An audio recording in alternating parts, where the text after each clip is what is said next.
Okay, we'll go ahead and get the meeting started. We'll start off by taking a look at the minutes from the April 12th meeting. So if you guys have had a chance to look at those.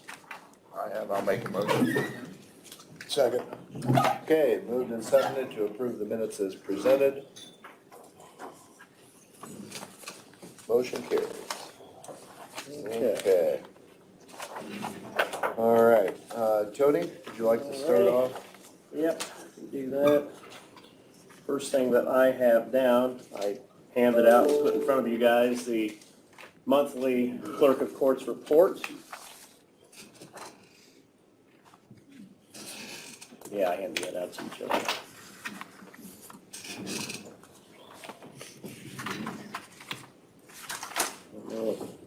Jim is here, so if you have any questions on that.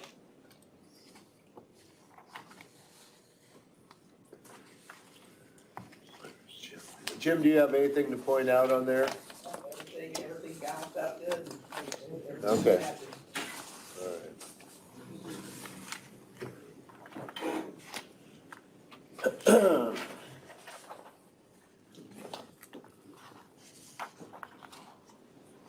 I don't have a motion. Need a motion? You make a motion on that. You made it. I'll second it. Okay, moved and seconded to enter into record the monthly report from the Clerk of Circuit Court. And motion carries. Thank you, Jim. Next, I have the weekly allied health insurance claims. And it looks like it is all medical. $28,194.84, $28,194.84 for the weekly claims. Yeah.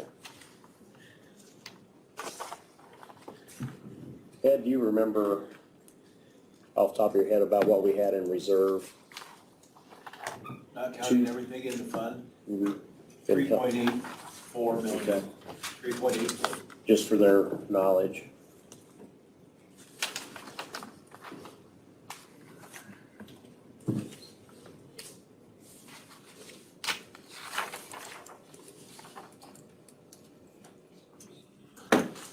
Motion to go ahead and pay the allied claim. Second. Okay, moved and seconded to approve the allied claims into record. Or no, to approve the claims, sorry. Alrighty. Next, we have Elaine Shapley's monthly claim in the amount of $2,916.67. She, of course, is our insurance consultant, and that amount again is $29,16.67. It's already signed. I don't know if you guys need to look at it. It's, You need to look I'll at make a it. motion to approve that. Okay, motion carries to approve that claim. and then we have the weights and measures report that I handed out to you all. If you want a copy of that. And that is from March 16th to April 15th, submitted by Inspector Dan Hackman. Looks like 107 inspections with 9 rejections. We kept busy that month.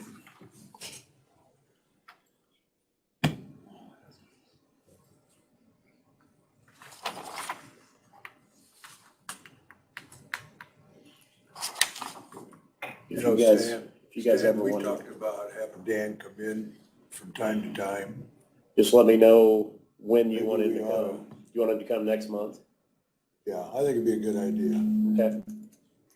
Okay. Is that okay? Or the next time he submits a report, I'll just have him. Yeah, come. I think it'd be a good idea. Yeah. Yeah. Yeah, how about if we have him come in on the day that he submits his report? Yeah, that'd be Written great. report, Yeah. so, I'll let him know. okay. We'll get a couple later, Tony, else. You need a motion on that. Jim, you need a copy? Okay, second.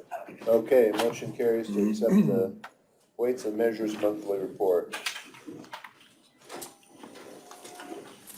All right. Last thing that I have are the utilities that are paid in lieu. Actually, will be paid, what is today, the 19th? Today. And that amount is $40,918.43. And this, of course, is AT&T, AEP, NIPSCO, all the things that are paid in Lao, all the utilities. I'll make a motion to approve those. That figure, you got 40,000, I think. Oh, yeah. Here, let me make a copy of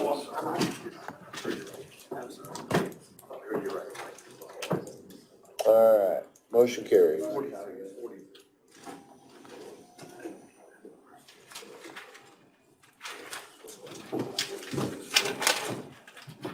there. And that, is there a motion on that one? Yes, there was. And that is all that I have. Okay. Very good. Thank you. Any other questions for Tony? I know. Okay. All right. We're gonna jump down to the treasurer. So Ed, if you'd like to come on up. Thank you. I asked Dan if I could jump ahead of a couple of people. We're pretty busy upstairs, as you might understand. Taxes were mailed out, the tax statements were mailed out Thursday, and that was over the Good Friday and Easter holiday. We had people lined up at the door yesterday morning, and it was like Christmas in there. It was something. Want to let you all know that we have everything in place. All of the things that I worked to get going for this tax season, everything's in place, everything's operating. There was a lot of balls that we were all juggling to make it all happen, but it's all working. Our online, we have a new credit card vendor for online and 24/7, and also telephone 24/7. All that's up to date and working. Our statements with L&D Mailmasters, all of that went out very well. You've all received them. You should have all received them. If not, look in your mail today. And we're open till 4 if you want to pay while you're in here, just saying. One thing that we're doing new this year, we're doing PayPal, which I originally wasn't going to do that, but I was talked into it by the credit card vendor, and she said, you'd be surprised how many people will pay by PayPal. And we've already got 2 payments over the weekend with PayPal, so it's working. And we've collected $386,002 since the first of the month, and that's a little over 1%. So everything's going, everything's working, and that's all I really have. Okay. Very good. Well, you've undertaken a lot of new projects this year, and I'm glad that it's working out. Glad that between you and Kathy, you were able to maneuver into some new software here. And what I kind of want to do is get everything in a good place and then just refine everything we got going, and no big changes upcoming. My taxes did go up. Mine too, that's all I can say. Yeah, I got 4 letters in the mail with your name on it. I was just wondering, who authorized you a raise? Merry Christmas, that's all I can say. All right, All thank right, you. very good. Head back upstairs. Thanks, Ed. Okay. Acting County Engineer and Highway Department. Good morning. Good morning. Morning. How's Brad? Well, you know what? We saw a little bit of winter yesterday, but it We didn't sure stick did, around. didn't we? So it's all good. All right, first thing I will start with today is we have more permits. Okay, And all 3 of them are again for Indiana Michigan Power, just replacing poles. So again, if it's okay, I'll read all 3 of them and just do them all at once. That works. So the first one is on 300 East between 200 and 250 North. And they are replacing 5 poles. On 200 North between 300 East and 400 East, they are replacing 4 poles. And on 200 East between 2 and 3 North, they're replacing 3 poles. There again, it's just like they've been doing. They're just replacing old poles. So there's no particular reason that they're replacing. The only thing I Somebody can pole. figure is when they go out, they do have a crew, I don't know if you've ever seen them, they have a crew that goes out and actually looks at poles, and you ever see them, they'll dig around the base a little bit. They do look at them, and I would assume that's how they figure out what they want to replace. Gotcha. So yeah, I'm sure they got somebody goes out and inspects to see what they need. Okay. So no problems with anything that you've seen? No, like I said, when they're replacing poles, they want them back in line straight the way they were, so I've seen no problems.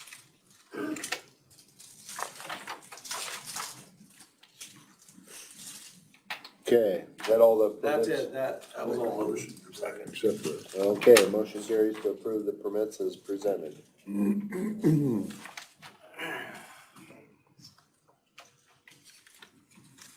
you don't mind. I'll just need the front page later if you don't mind. You do that. Yep.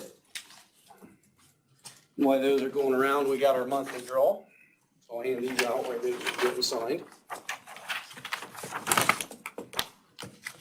I never remember, do you want a copy of that? Yep. Thank you.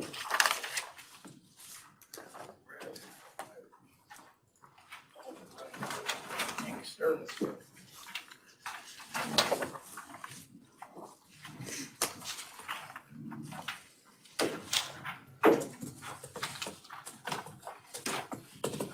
So, and I guess while you're signing those, it'd be a good time, I'll just give you some updates on some other stuff.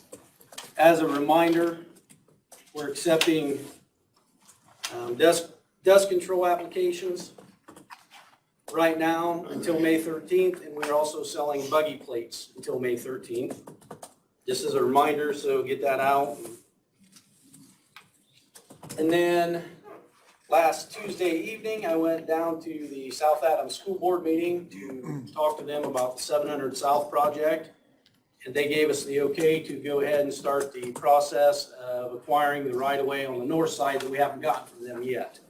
I took down a set of preliminary plans, discussed it, showed them what we're planning on doing, and I think, that helped. They actually could see what we're talking about. And so they gave us approval to go ahead and start that process. And they would like their guy to just take a look at the plans again, just to make sure they're good with all of it. And other than that, we can start on that. So one more step in that process of getting that road improved. So it was good. I mean, they were appreciative. All right, the monthly draw for April. MVH total, $305,427.37. $305,427.37. And on the other side, the local road and street for April, $40,433.83. $40,433.83. Oh, looks good, Brad.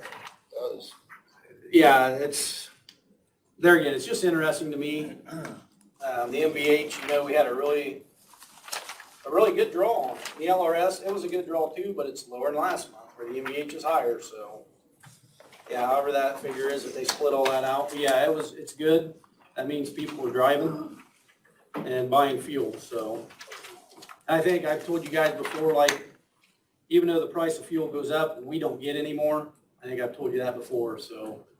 Just because it's higher cost doesn't mean we're getting any more revenue from it. It's by the gallon, so. Yeah, it's a good sign people are driving.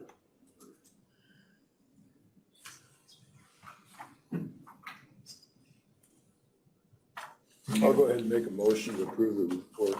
The edited. Okay, moved and second to approve the report as presented.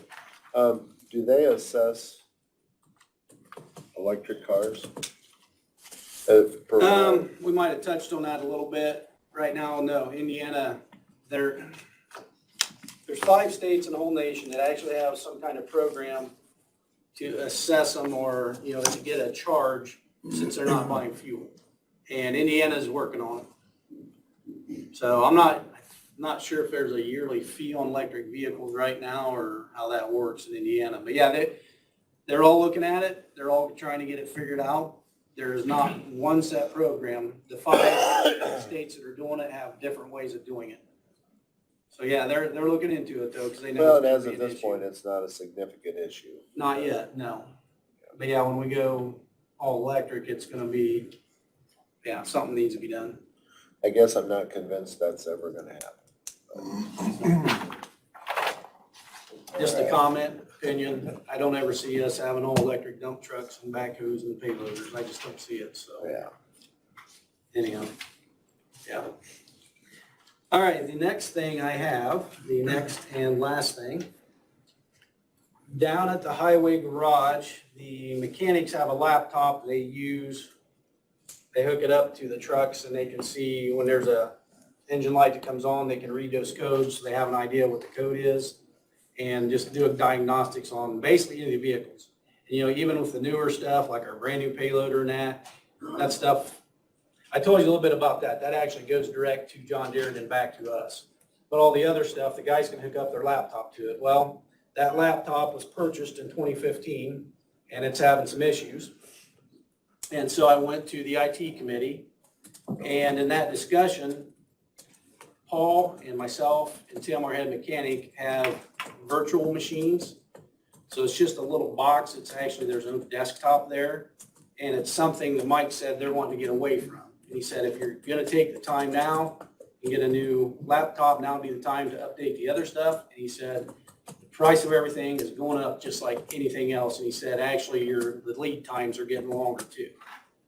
So that's why he suggested asking that we would just go ahead and replace those virtuals that S3 have also along with the laptop. And I can break it down for you, or I can give you a total.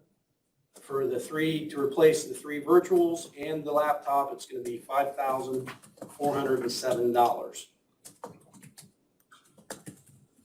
If you guys okay it. You got the money to do it. Yes, we do have the money. Yep. I'll make a motion, go ahead and approve that. I'll second that. Okay, moved and seconded to approve that purchase. Motion carries. All right, thank you. That's all I have.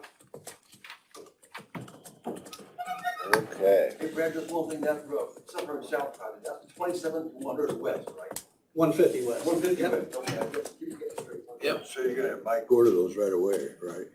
Yeah, as soon as we get the approval, I'm gonna tell him it's been approved and, yeah, we need to go. Because the on this. lead time is Yeah, a problem. yep. So you don't think we're gonna end up with electric loaders loading into electric dump trucks to haul coal to the power plant? You know, I do the magazines I get, I actually read those articles. They are working on it. Wow. Some of the smaller equipment, like the mini excavators and that kind of stuff, there are electric ones out there. I don't see them running a full 8-hour day, and how do you charge them when they're out in the field? Yeah. So, Yeah. it's gonna be a long time Well, you coming. bring in a generator, diesel powered generator, right? Exactly. And you fill it with. Yes, diesel. exactly. You need a diesel powered generator to charge the electric equipment out in the You field. saw that cartoon, did you? Yeah, you know, I don't know, Brad, what was that amount again on the 5,000? 5,407. 5,407, no cents. No sense. Makes no sense. So I'm sorry, I just, yeah. All right, thank you very much. Thank you.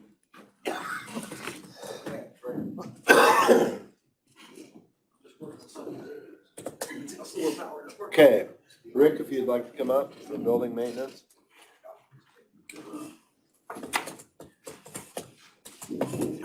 Just want to, couple things. I'm going to give you an update on the chiller situation.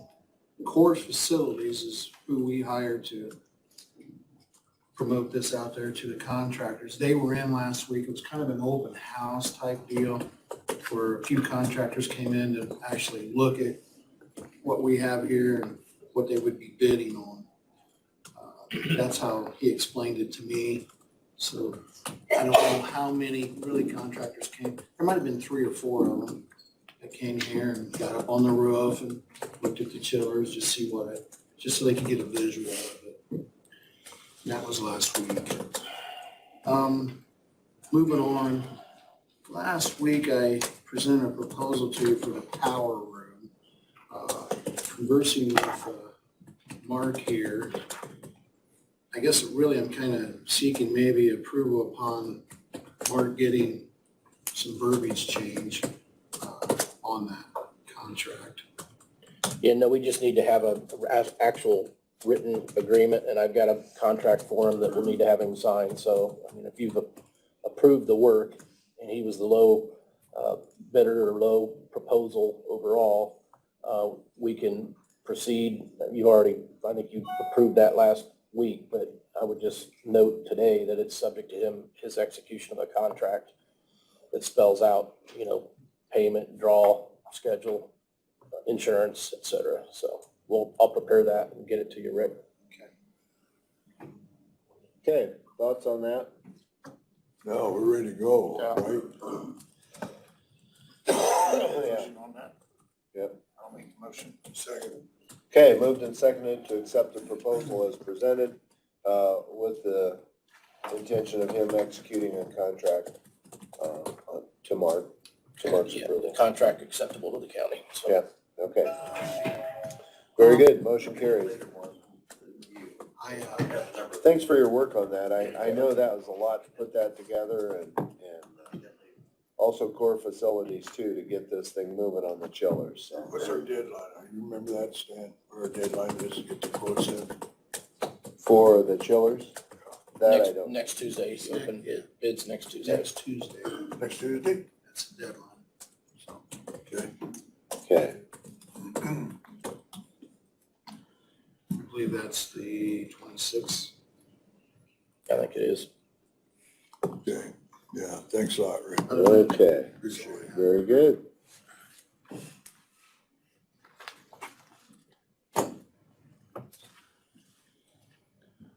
Okay, Jim, would you like to come up? Morning, everyone.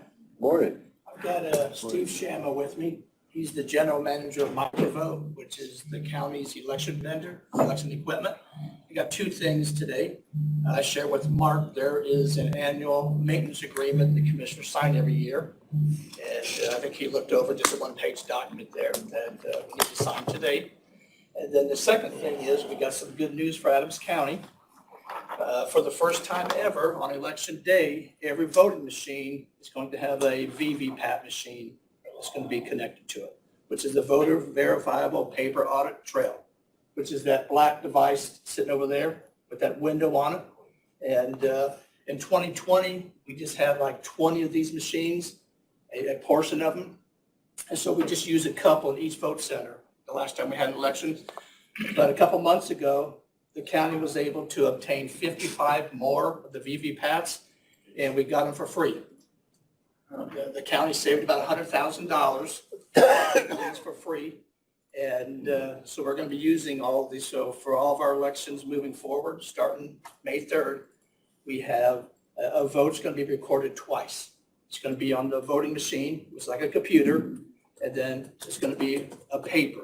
There's a roll of paper where everybody's vote. And before you cast your vote, before you hit that red button, in the window, it shows you who you selected on the computer. And so before you finish your process, you can double check who you voted for before you complete the process. And so I said this is the first time that we have this situation, but every machine is going to have one now moving forward.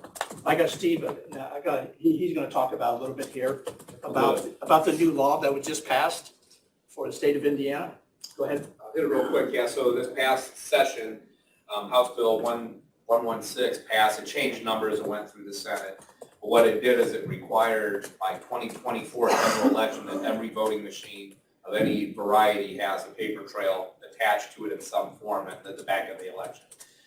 The state had previously bought 20 of these paper trail devices for all the counties around the state to get them out there.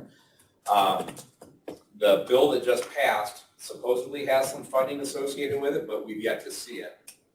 Jim and the election board got ahead of the game. They knew that we had some that the state had bought, but we had not distributed yet. So Jim pushed, as you know, Jim can be pretty persistent. He pushed and we ended up getting 55 of those allocated to Adams County.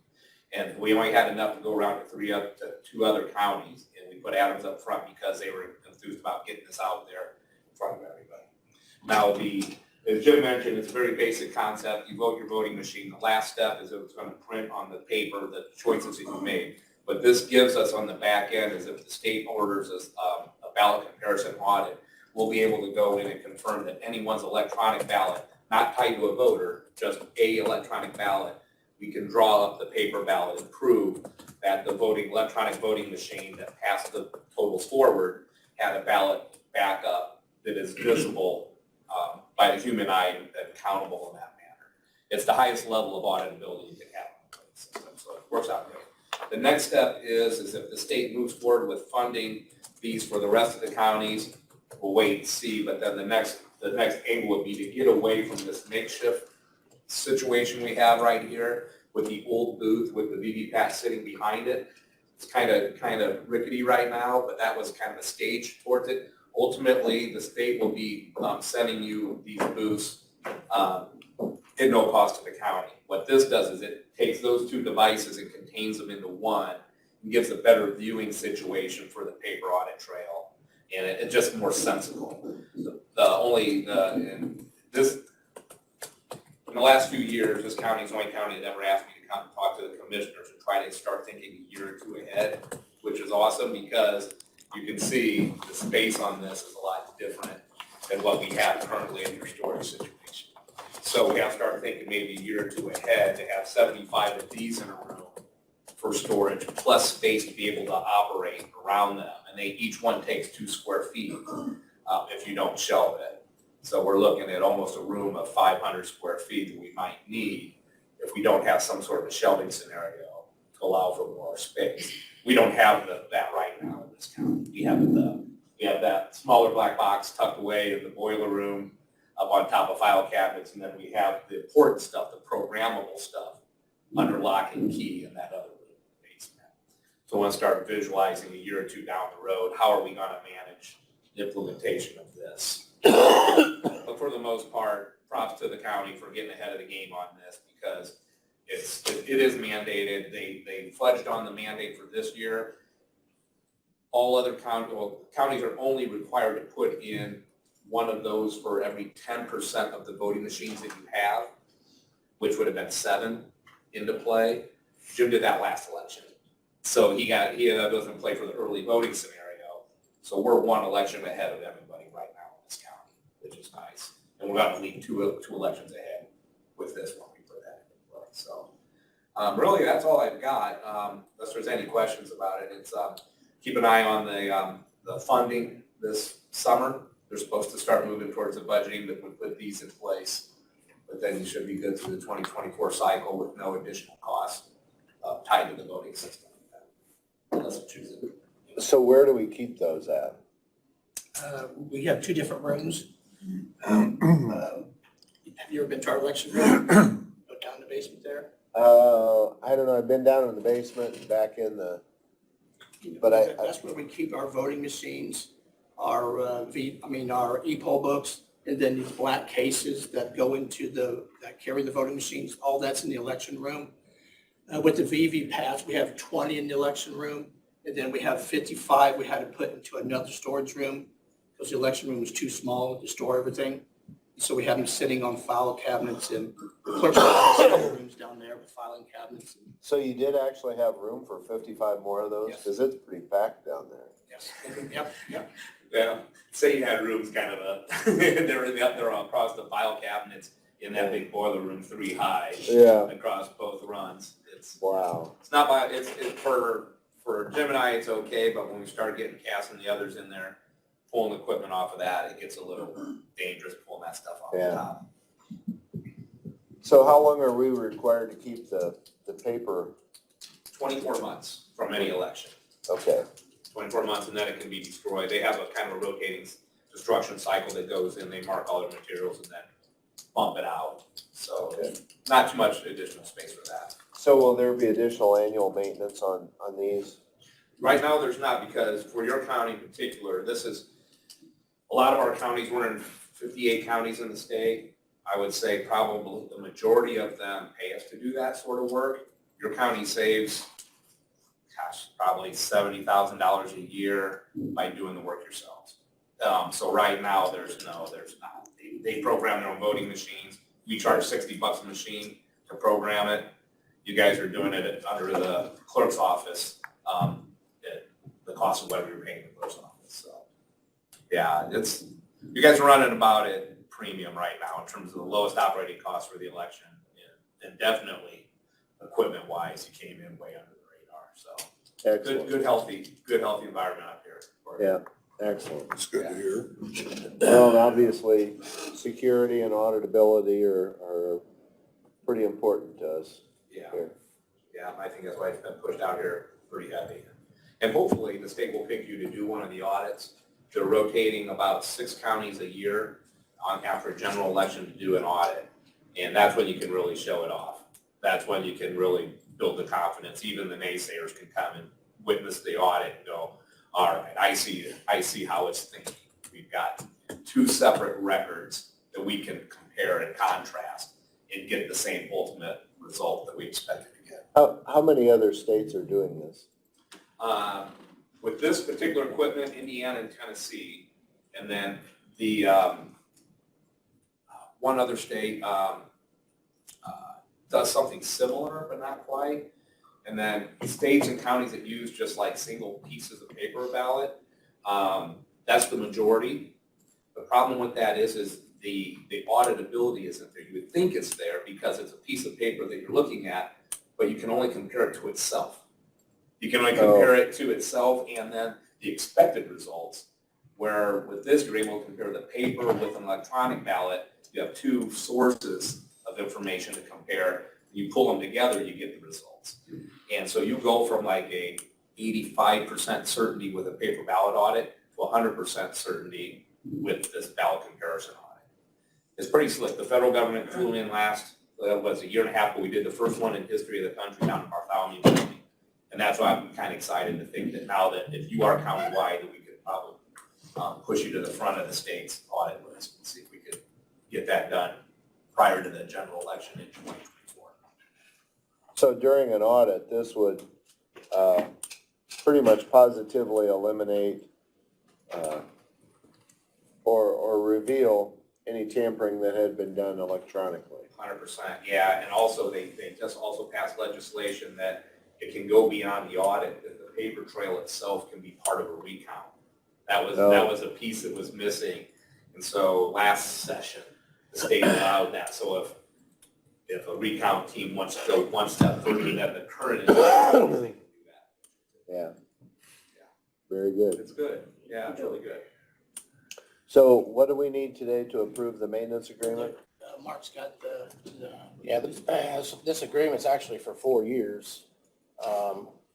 Is there gonna be any changes in the next 4 years that we would wanna just do an annual contract?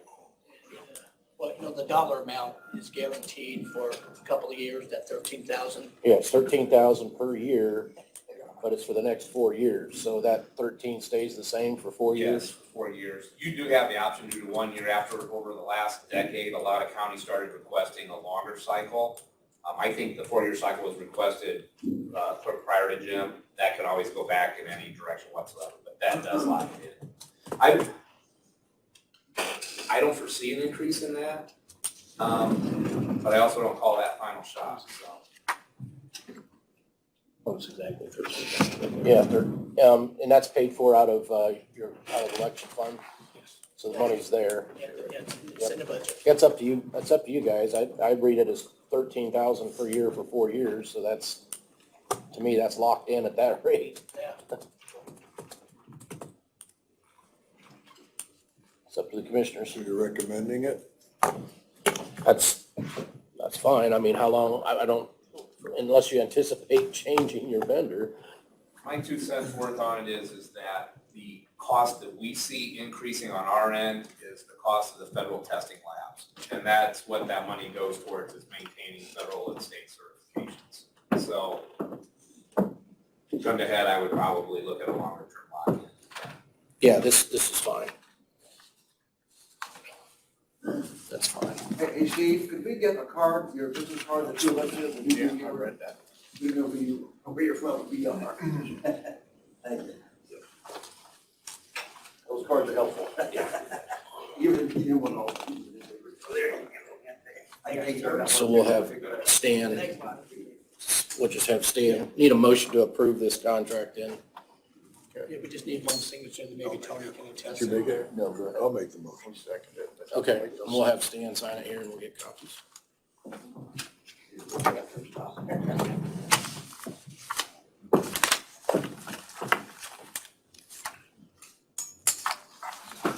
You can sign here and attest.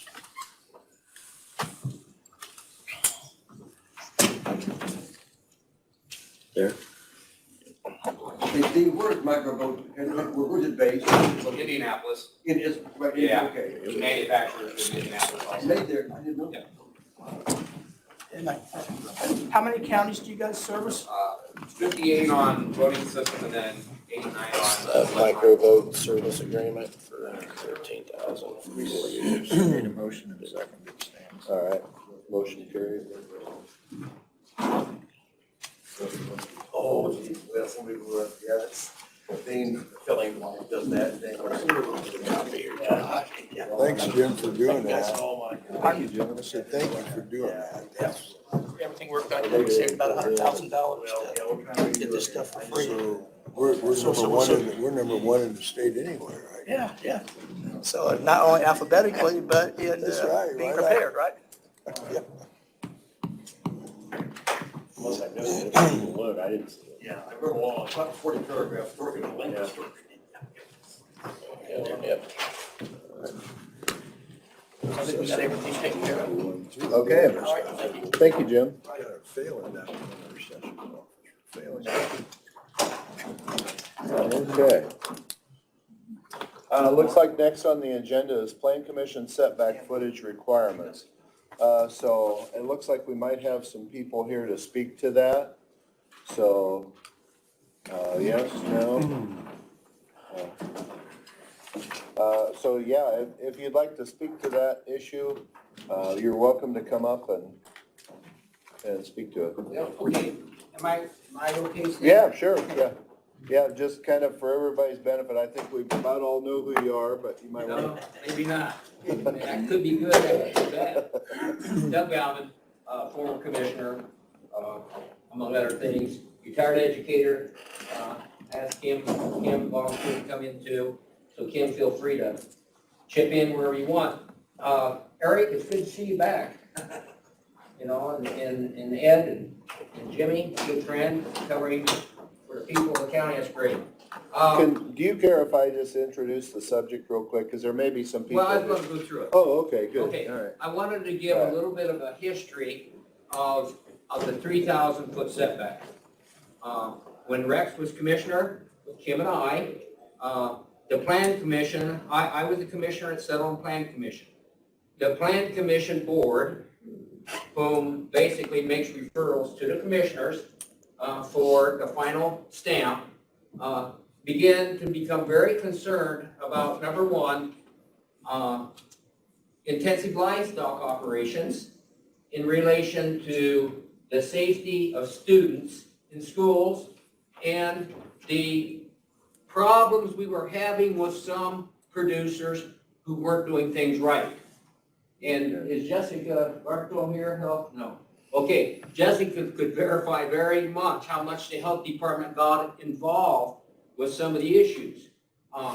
When the commissioners and the Plan Commission started taking a look at things, we first thought, okay, safety of students is number one. Especially Kim was a retired educator as well as myself. So we realized the importance of that. And when I say students, let's talk about students. Catholic, Lutheran, public, charter, private. We're talking about students. And if you want to talk about the private schools, it involves the Amish population. And the Amish population at last count that I had was somewhere in the neighborhood of 52 to 55 schools in the county, of which is about 45 to 70, roughly 70 students per school. So the Plan Commission, bless their hearts, spent most of 3 years with public hearings at Monroe. Kim, you and I participated, Rex, you participated. Public hearings at Monroe. The Plan Commission members themselves spent hours and hours studying the setbacks and the other things that was going to be necessary to make Adams County long-term visionary, a good place to live, as well as, hey, how can we protect our students?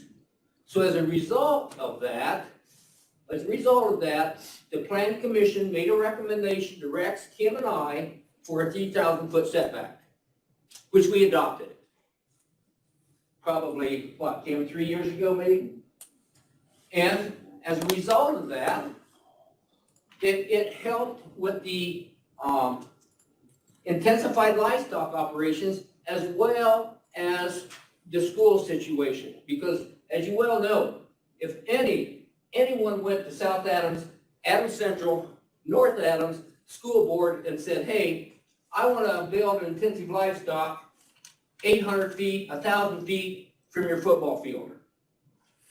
We all know what would happen. So, as a result of that, we did, Rex, Kim, and I, adopted the 3,000-foot setback through Mark's help, ordinance, et cetera, et cetera. So, my question, I guess, at this point in time is, if I'm not mistaken, I think somewhere along the line, the commissioners recommended to the Plan Commission to reduce that setback from 3,000 to 800 feet. Is that correct, Stan? What initially happened was our Plan Commission director came to us and recommended that we drop the setbacks to 800 feet. And in further discussions, we decided that was not appropriate. The state's minimum is 1,000 feet. And so then we began looking at consistency of the 1,320-foot setback. That was kind of how it was laid out to us. I mean, we were not the initial, we didn't initiate this conversation. Who did? Mark Wynn. Okay. And he came to us. So since then, we've been having discussions both in our meetings and outside of these meetings. Okay. Yeah. Thanks, Dan, because this is the first time I've been in this room for 2 or 3 years, Tim? Okay. It's nice to be back, We got I great noticed county, when you great walked people. in, the lights flickered. But- Okay, now, I want to point out 2 things that the Plan Commission and Kim, Rex, and I considered when we adopted the 3,000 feet. We knew that 3,000 feet was pretty lengthy for an intensive livestock operation, one from another. However, the 3,000 feet does apply, but anyone that wants to build an intensive livestock under that 3,000 in Adams County can do it at 1,000 feet. They would have to go through IDEM, the Indiana Department of Environmental Management. And then they could have their 1,000 feet instead of 3. However, they would have to meet IDEM requirements, which are all good because they're all safety elements like manure management, soil testing, proper application, proper timing to work it into the ground. And those are all good things. So all someone would have to do, just go to 1,000 feet, would go through IDEM. As far as the schools are concerned, and I know that there are some private schools that are looking for a place, perhaps to build another building. We left the option. They have an option. The option that they have is to add on to their existing school. And as far as the Planning Commission is concerned, as far as Jessica Bartow on the Health Department is concerned, Jessica, I talked to her, what would be the issues with the Health Department in Adams County? There are none with her. They would have to go to the state of Indiana and do the appropriate things. If they want to add on to their school, the last 5 years, all of the new schools have a full black water system. If they want to add on to their school, they would have to go through the state to see if it's still adequate for the number of kids that would increase. Or the older schools that don't have that would have to put a system in. The same as any other individual where it fails, okay? So there's options out there. My question is, I guess, is why are we even considering going away from 3,000 feet? Thank you. Kim, do you have anything? Thank you, Doug. Yeah, Kim, if you'd like to speak to that as having been involved in the past. You know, I agree with Doug. You know, I don't see a reason to change that when you still have an avenue to go through, you know, the plan commission, go through the state and item and things like this.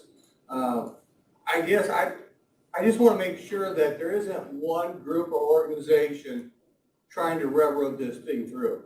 You know, because we got to think as the whole county, you know, because if and Doug mentioned it, if it was North Adams, it's Adams Central and South Adams, and this came up to those schools, because I remember back in the 60s, they consolidated schools. That wasn't popular. You know, they put schools together. I remember when Adams Central brought in Pleasant Mills and picked up Kirkland and, you know, and some of these other schools. And when North Adams did the same thing with Monmouth, the Catholic and the public school, you know, consolidate, it was not a friendly thing. When South Adams did it with Geneva and Byrd, it was not a friendly thing. But in the long run, it was the best thing to do, was to consolidate, you know, and bring it up to the level it needs to be. I just hope that there's not one organization that's really pushing for this and that we're bending down or looking at it just because of that one organization or a group of identity of people. That was and I agree with Doug. I see no reason to change the 3,000 feet. You know, I did the same thing when I built my turkey barns. I built it, you know, over a half mile away, you know, on my own. I mean, I am not intensified. And I did it for the best of the public and the people around me. And I think it makes a better relationship for all people, because you can say, well, that's only my brother, my neighbor, my uncle, my dad, you know, there. That uncle, that dad, that brother might not always live right next to that. It's going to be somebody else that's going to come in there. And then now it's going to be a real Hatfield-McCoy issue if you don't watch it. Okay, Kim, okay, Jessica just stepped in, and I mentioned your name, but I want you to verify what I said. I said earlier, Jessica, that as far as the health department is concerned, there's not a major issue with expansion of some private schools to increase student. No, the septic systems that they have already put in, could potentially be sized big enough to support an addition. And that would be a decision by the state health department. They would just have to apply for a change of use to add to their usage, but wouldn't be hard to do. But there are some schools that do not have black water systems. Yeah, I would say the schools within the since I've been here, they all have black water systems, but prior to that, they probably just have gray water. What is the determining occupancy to go from not a black water system to a black water system in a school? They're never supposed to have had gray water systems according to the state, so they should have always had black water systems. And I know, Even the smaller schools? yeah, they size it on your usage. So if they had a lower usage, they probably would have gotten a smaller system, but not as small as the gray waters that were put in. One more comment and I'm done. And, you know, I was around here a long, long time, so I saw some of these kind of things happen. And it wasn't uncommon that the commissioners would get a threat of, hey, if you don't do this, this, and this, we're gonna sue. And my comment on that is, if that happens, when people talk about suing Adams County, they're suing every taxpayer in this county. And the public needs to be aware of that. And I would, if this would be a threat and this comes up, I would be one that would want to know, whom are we talking about? Yeah, and you know, that's interesting that you bring that up, because I know Charlie mentioned that last time he was in. And I guess that was the first I'd heard anything about any type of lawsuit I don't know. whatsoever, so I I'm don't just know. saying from past experience, we got threats. Yeah, okay. I just find it amusing that it's coming in that we're getting sued when it's never been mentioned that we're being sued. And Mark Wynn came to us as the commissioners to set it back, and that's the first I knew about it. And now all of a sudden, we're getting sued as a reason that we're changing it. Are we getting sued? No. Everybody in the public thinks I've we are. heard no such thing. Yeah. But at the same time, when you look at zoning restrictions, Adams County is very agricultural in nature outside of the municipal corporate boundaries. And so, your zoning regulations can impose only reasonable restrictions based on public health, safety, and welfare concerns. And zoning restrictions in an agricultural zone, they should only reasonably restrict permitted uses. Okay, so in an agricultural zone, a school is a permitted use, a church is a permitted use. Confined feeding operation is a permitted use. So your restrictions should only reasonably restrict those permitted uses on the basis of public health, safety, and welfare. And so they shouldn't be designed to prevent them, just reasonably restrict. And I would say if under state law, if a confined feeding operation that's IDEM certified has 1,000-foot setback from a school or a church, or and a residence, I think it's for the residents as well, then IDEM is already saying on the basis of public health that that's a reasonable setback. And that allows then both uses to coexist, schools and intensive livestock operations. So, it goes both ways. The setback is a setback for a farmer that wants to build a new intensive livestock operation, has to meet the setback. It's also required for anybody that wants to build a school or church, has to meet the setback requirement. And so you have to look at it and say, okay, what's the public health, safety, welfare reasoning for this restriction? And we know if IDEM says 1,000 feet, then, and we're talking about 1,320, then that seems to make sense. If you go 3,000 feet, and I'm not saying, that's up to the commissioners and the plan commission, but 3,000 feet, you start to get to a point where individuals who want to run an intensive can't, or individuals that want to build a church or school in a property they own, in many instances would not be able to. And so that's why the commissioners are looking at it now, and they didn't initiate it. It came from the zoning administrator. This wasn't something the commissioners just pulled out of the air and said, hey, let's change this 3,000-foot setback. It's just not how it happened. And so that's what started the conversation. And when we started looking at it, and I looked at it and realized that this is reciprocal, I see, okay, I understand why the question's being asked. So it's up to the commissioners. They've got 90 days from the date the plan commission certified this back to the commissioners. And what the plan commission did is they rejected the 800-foot proposal, but yet suggested 1,320. And that's what came back from the plan commission. And so that's really what I think the commissioners are looking at right now. Now, again, you could, if you decide to leave it at 3,000, you just don't do anything and 90 days goes by and that's it. So you've got 90 days. And I know other folks have some comments too, but in regards to lawsuits, we don't, at least as long as I've been here, we don't not do something that we think is, the commissioners don't do something that they think is right based upon a threatened lawsuit. If they think it's right, they do it. If somebody wants to sue the county, go ahead. But at the same time, we also have to look at our regulations, and if it looks like there could possibly be a problem and we can't, say why it's this way, we got to look at that too. I mean, are we worried about, we're not doing things based upon lawsuits. I think we gotta do things based upon what makes sense and what's reasonable for everybody on the basis of public health, safety, and welfare. And so you could very likely, you go out in the county, in the agricultural area, and, you can't swing a bat around and not hit, some agricultural operation. That they're everywhere. And that's good. That's a huge part of Adams County's economy. So anyway, anybody else have comments or questions? Commissioners, do you have anything?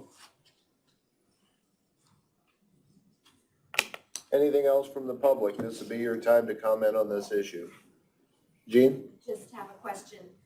Mark Wynn had suggested the non-reciprocal last month, I think it was a couple meetings ago. Is there any consideration for that? We have talked about that. 3,000 for one way. Right, yeah. 1320. Yeah, we have talked about that, yeah.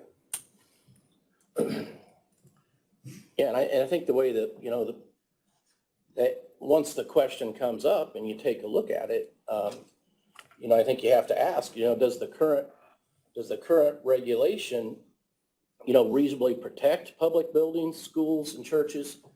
Or does it practically prevent them from being constructed in an agricultural zone? I mean, that's what you have to look at. And so anyway, but all those factors, obviously, and Doug, I know Plan Commission spent a lot of time in developing that, and that was a long process, a lot of meetings. But I think, after the zoning administrator asked the commissioners and it went to the Plan Commission and they sent it back, it seems that they're looking at 1320 as reasonable. And it may go back to them and they may say, no, we don't think that's reasonable, leave it at 3,000. And then the commissioners have to decide, okay, are we gonna leave it or what? Because I think 1320 right now is the setback for residential. So you can build a house within 1320 of an existing CFO, and a CFO can build new within 1320 of a house. That's where it's at now. Which I think is still, and I don't know, I've got to check if it's an IDEM facility, because you brought up a good point. If it's an IDEM regulated facility, they may be able to build within 1,000 of a house. That I don't know, but I know that, I think it's 1,000 feet. I think it is, because I was IDEM with my operation, and that's what the rule was. Because remember, IDEM basically said, you can't have a local rule that is. Well, I'll take that back, Mark. Initially, when I first started, it was 600 feet, and now I think it went to 1,000. Yeah, Megan, do you know? It's for an item regulated for our county. It's 800 between our residence to the structure of the building or the pit. That's right. If it's county regulated, it's 1320. It's 1320. Yep. Okay. Where did the 1,000 come in? 1,000 is under our regulations if it's an item regulated structure or operation to a public building, church, school. Then it's 3,000. If it's an item regulated, it's 1,000. Okay. If it's county regulated, it's 3. I got you. Okay. And that's an important point, and that's something I think we need to have some discussion about in concerning any next resolution proposed to the Plan Commission, because we need to distinguish between IDEM regulated and non-IDEM regulated. I agree. Which there are in the ordinance, there are 2 different sections. Okay. So it depends on what section you are referencing. Okay. So we'll make sure we make note of that. I don't know if everybody understands the difference between an IDEM regulated facility or a non, and I don't know if it's strictly based on the number of animals in that intensive. If it's 499 or below, then it is not necessary for IDEM to regulate that facility. Is that correct? It depends on the type of animal. Okay. So hogs, for example, because we have so many hogs, at 600, you're mandatory to go to IDEM, but you can go to IDEM if you're under that number. Okay. You can voluntarily go into the IDEM program. So you can have 550 and still be an IDEM regulated, even though you don't meet the minimum requirements. I see. So would it be fair to say that if you are under IDEM regulations, those regulations are stricter than what we have for a facility. What regulations are you referring to? Well, as far as manure handling, Yeah, we are not allowed to regulate manure according to the state. So that's where we always encourage people to go through IDEM so that the manure within the county is regulated. I might mention, back to Plan Commission and initially why all this came about, and Mark knows. Okay, initially, she made a very, very good point.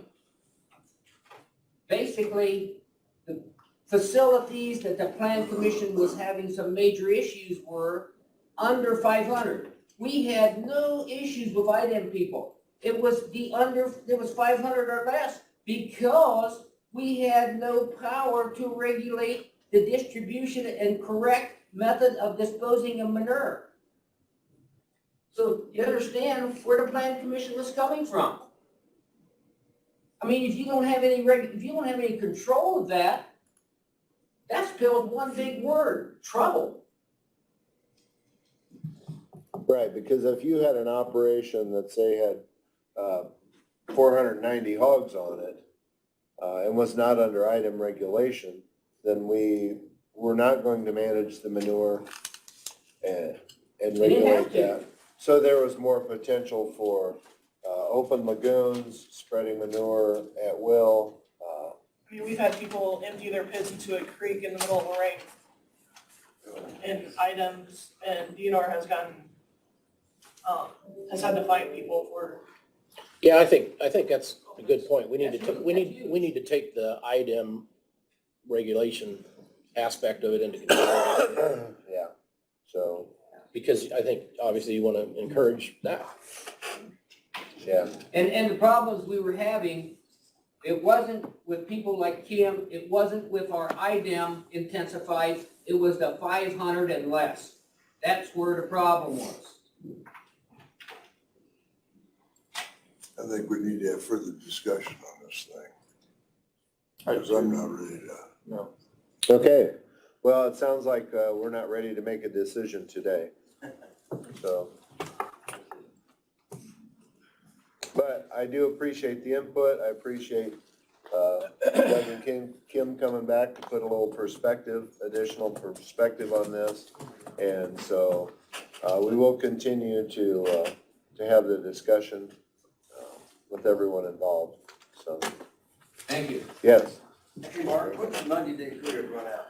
Is there a date on that? 90 days from March 22nd. So we do have a little bit of time yet before we have to act on this. Yep. So, June 22nd, June 22nd? it'll be 90 days. Okay. All right, so June 22nd would be our deadline, DGAN, so. Fallbush, Okay. FAW, USH. So yeah, anybody else that would like to speak to this from the public? Otherwise, we'll move on. All right, thank you very much for the comments. Okay. Megan, you've got some other stuff for us here? I just have one subdivision. Okay.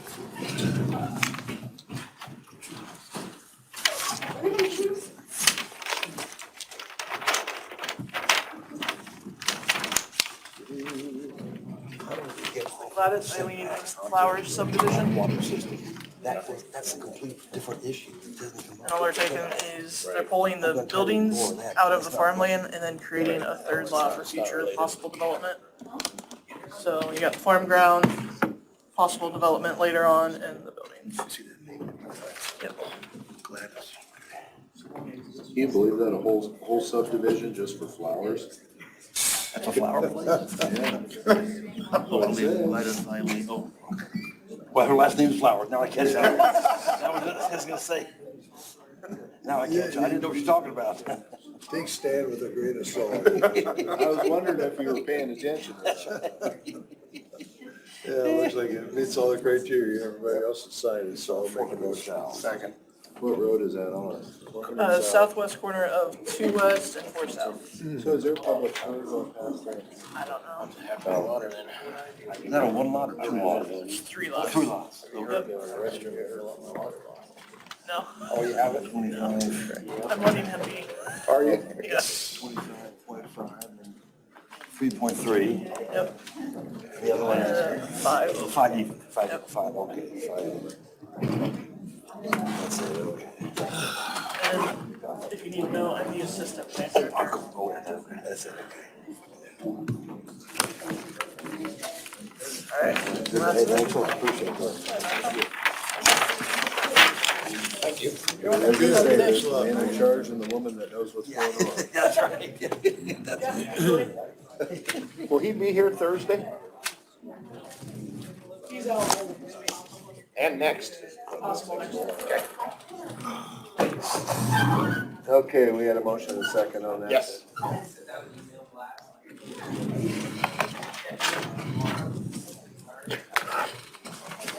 What do you think, Rex? Guess a lot to take into consideration.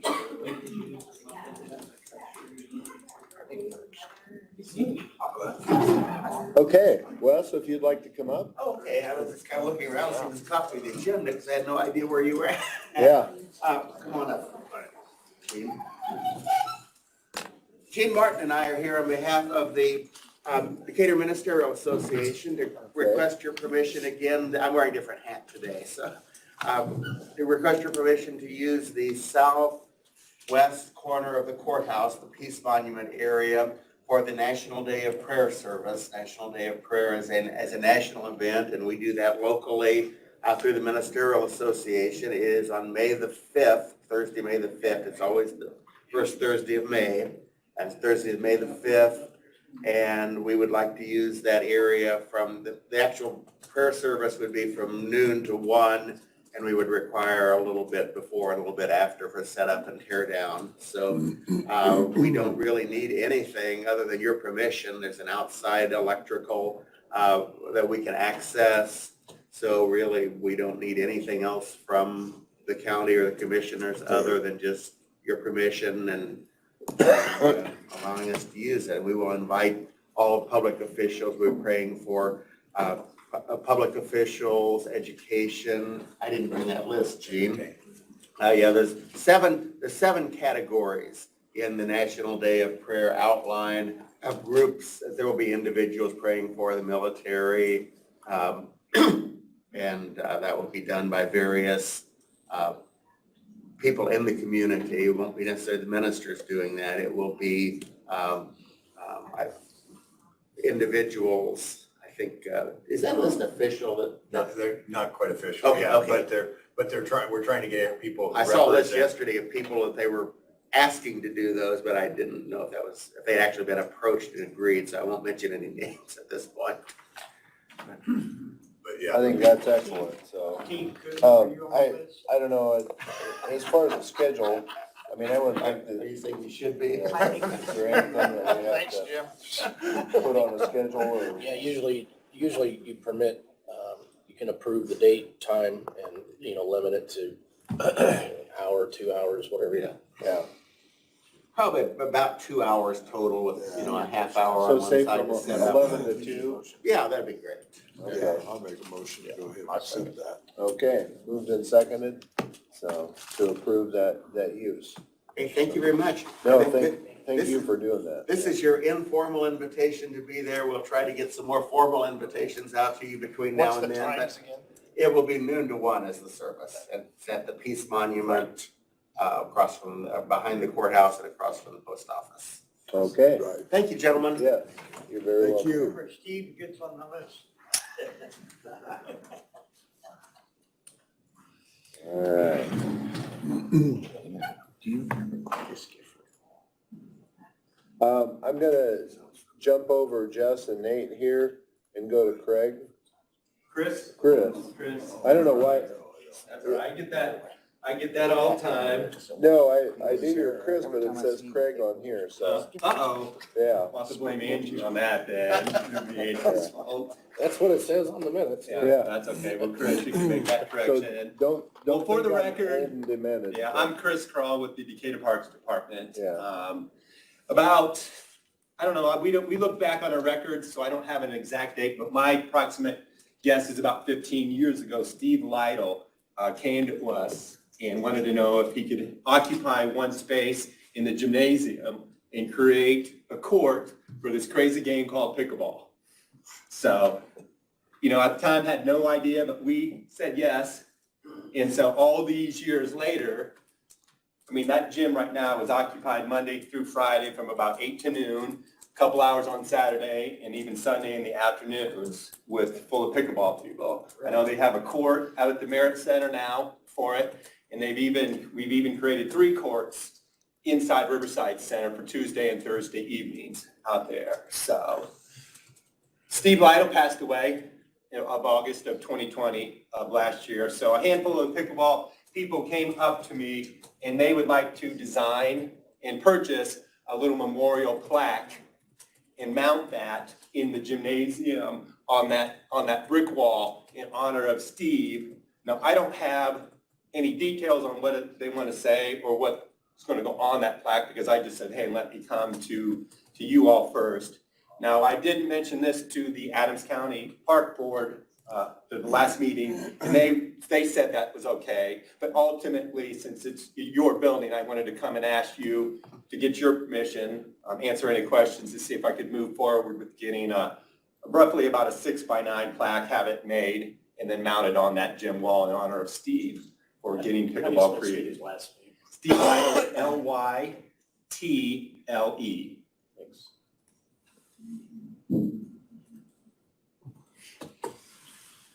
Yeah, that's fine. I think it sounds like a great idea. It's a good idea. Yeah, so. I'll make a motion, go ahead. So I think that is crazy how pickleball has taken off. Oh, yeah. And it is just, Yeah. What, Hannah Nutman? Oh, yeah, yep, there's 2 courts out there, and I don't know a lot of details as of yet, but we're trying to create more outdoor pickleball courts, for them within the city somewhere. So. boy, a few weeks ago, I came to the gym over here for a pickleball tournament. And it was like, you're right, there's pickleball people. Yeah. Mm-hmm. So, Yeah. And it's growing. It's not only, I hate to say the senior, the elder group, but there's younger and younger kids, playing this all the time.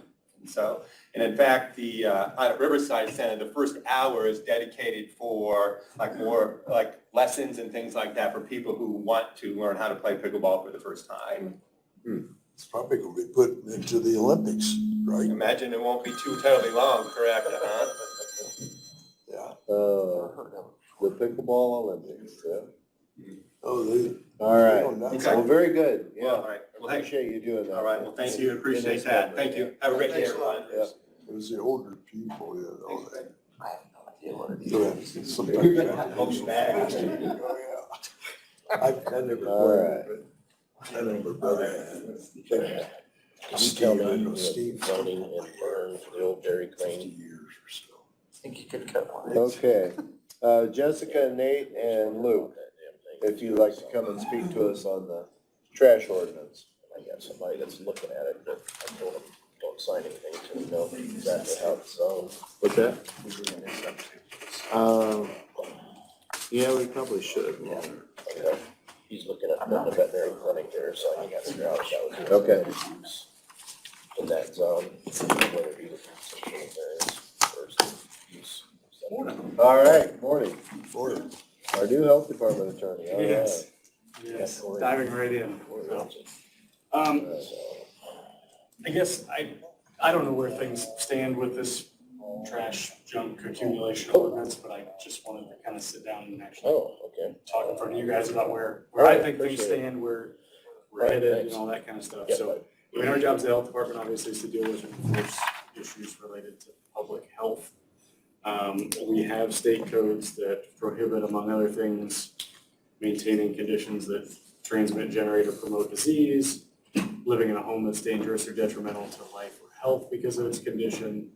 And we use those to deal with unrimmed tires, which pool water and encourage mosquitoes. Some instances of standing groundwater for the same reasons.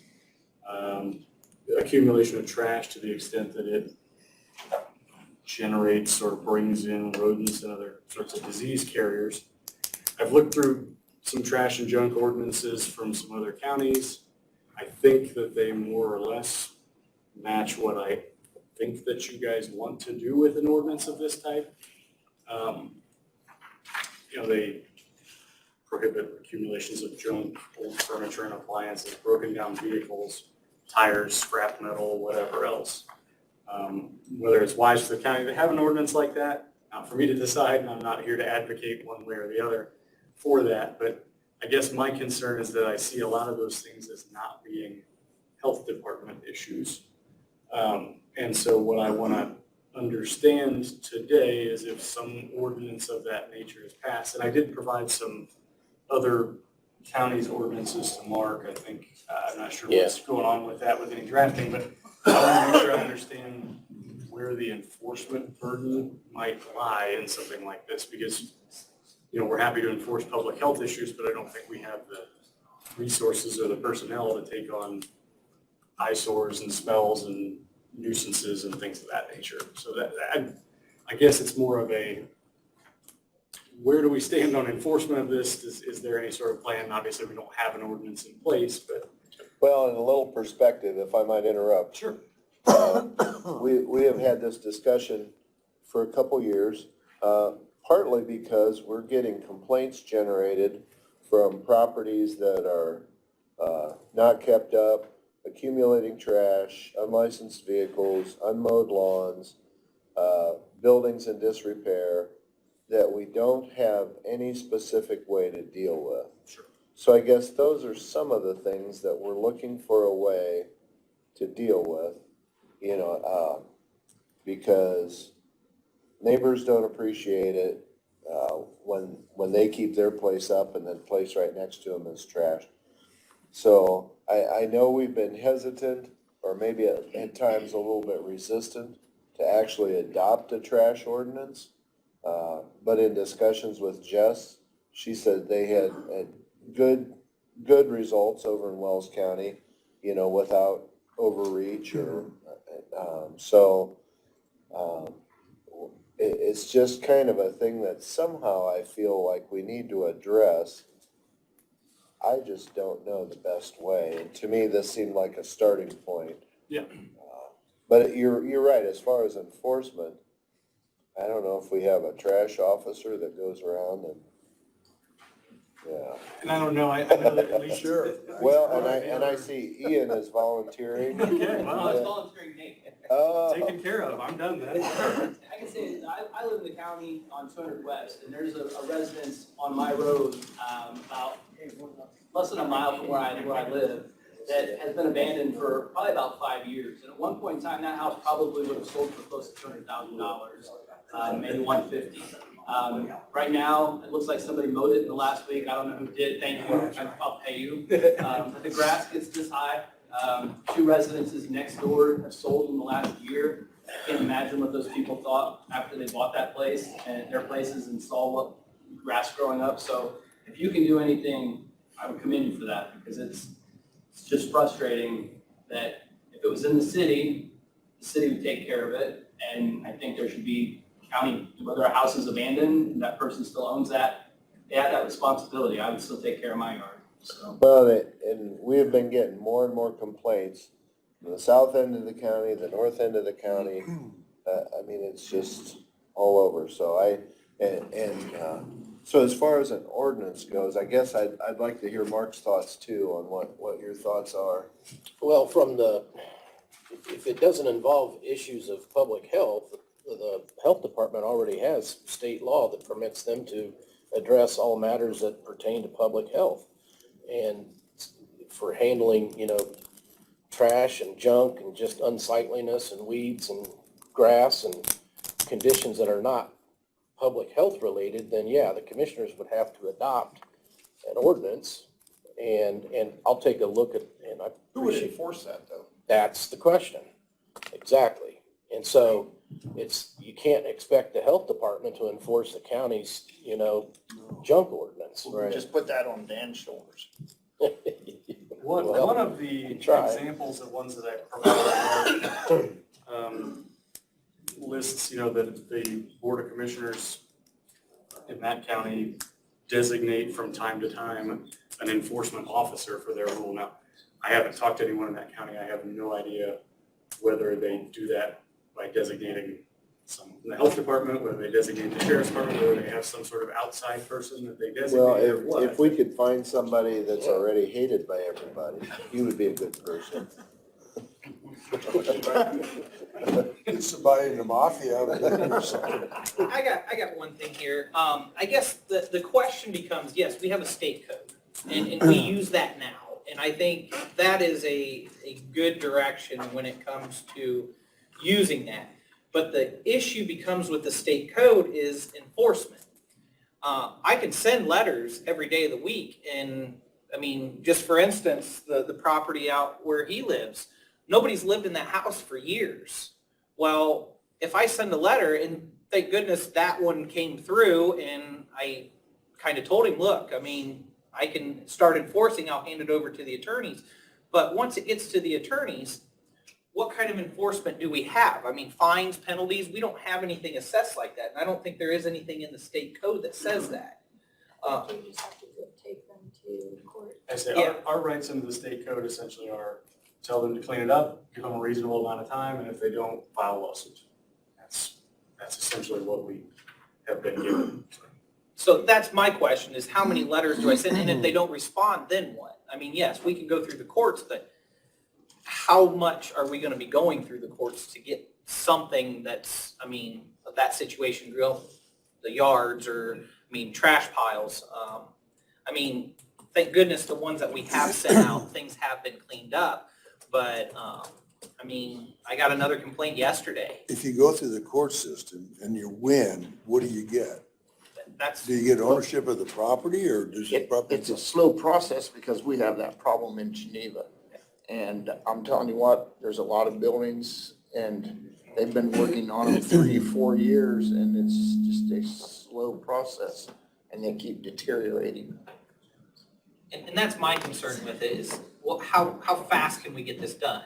I mean, yes, tall grass, mosquitoes, pooling of water, that's something, tires, trash piles. I mean, we can even go after somebody that doesn't have a wood pile that's not stacked. Stacking it makes it in compliance, but if it's just a dump trailer that dumped it on the ground, that's not in compliance.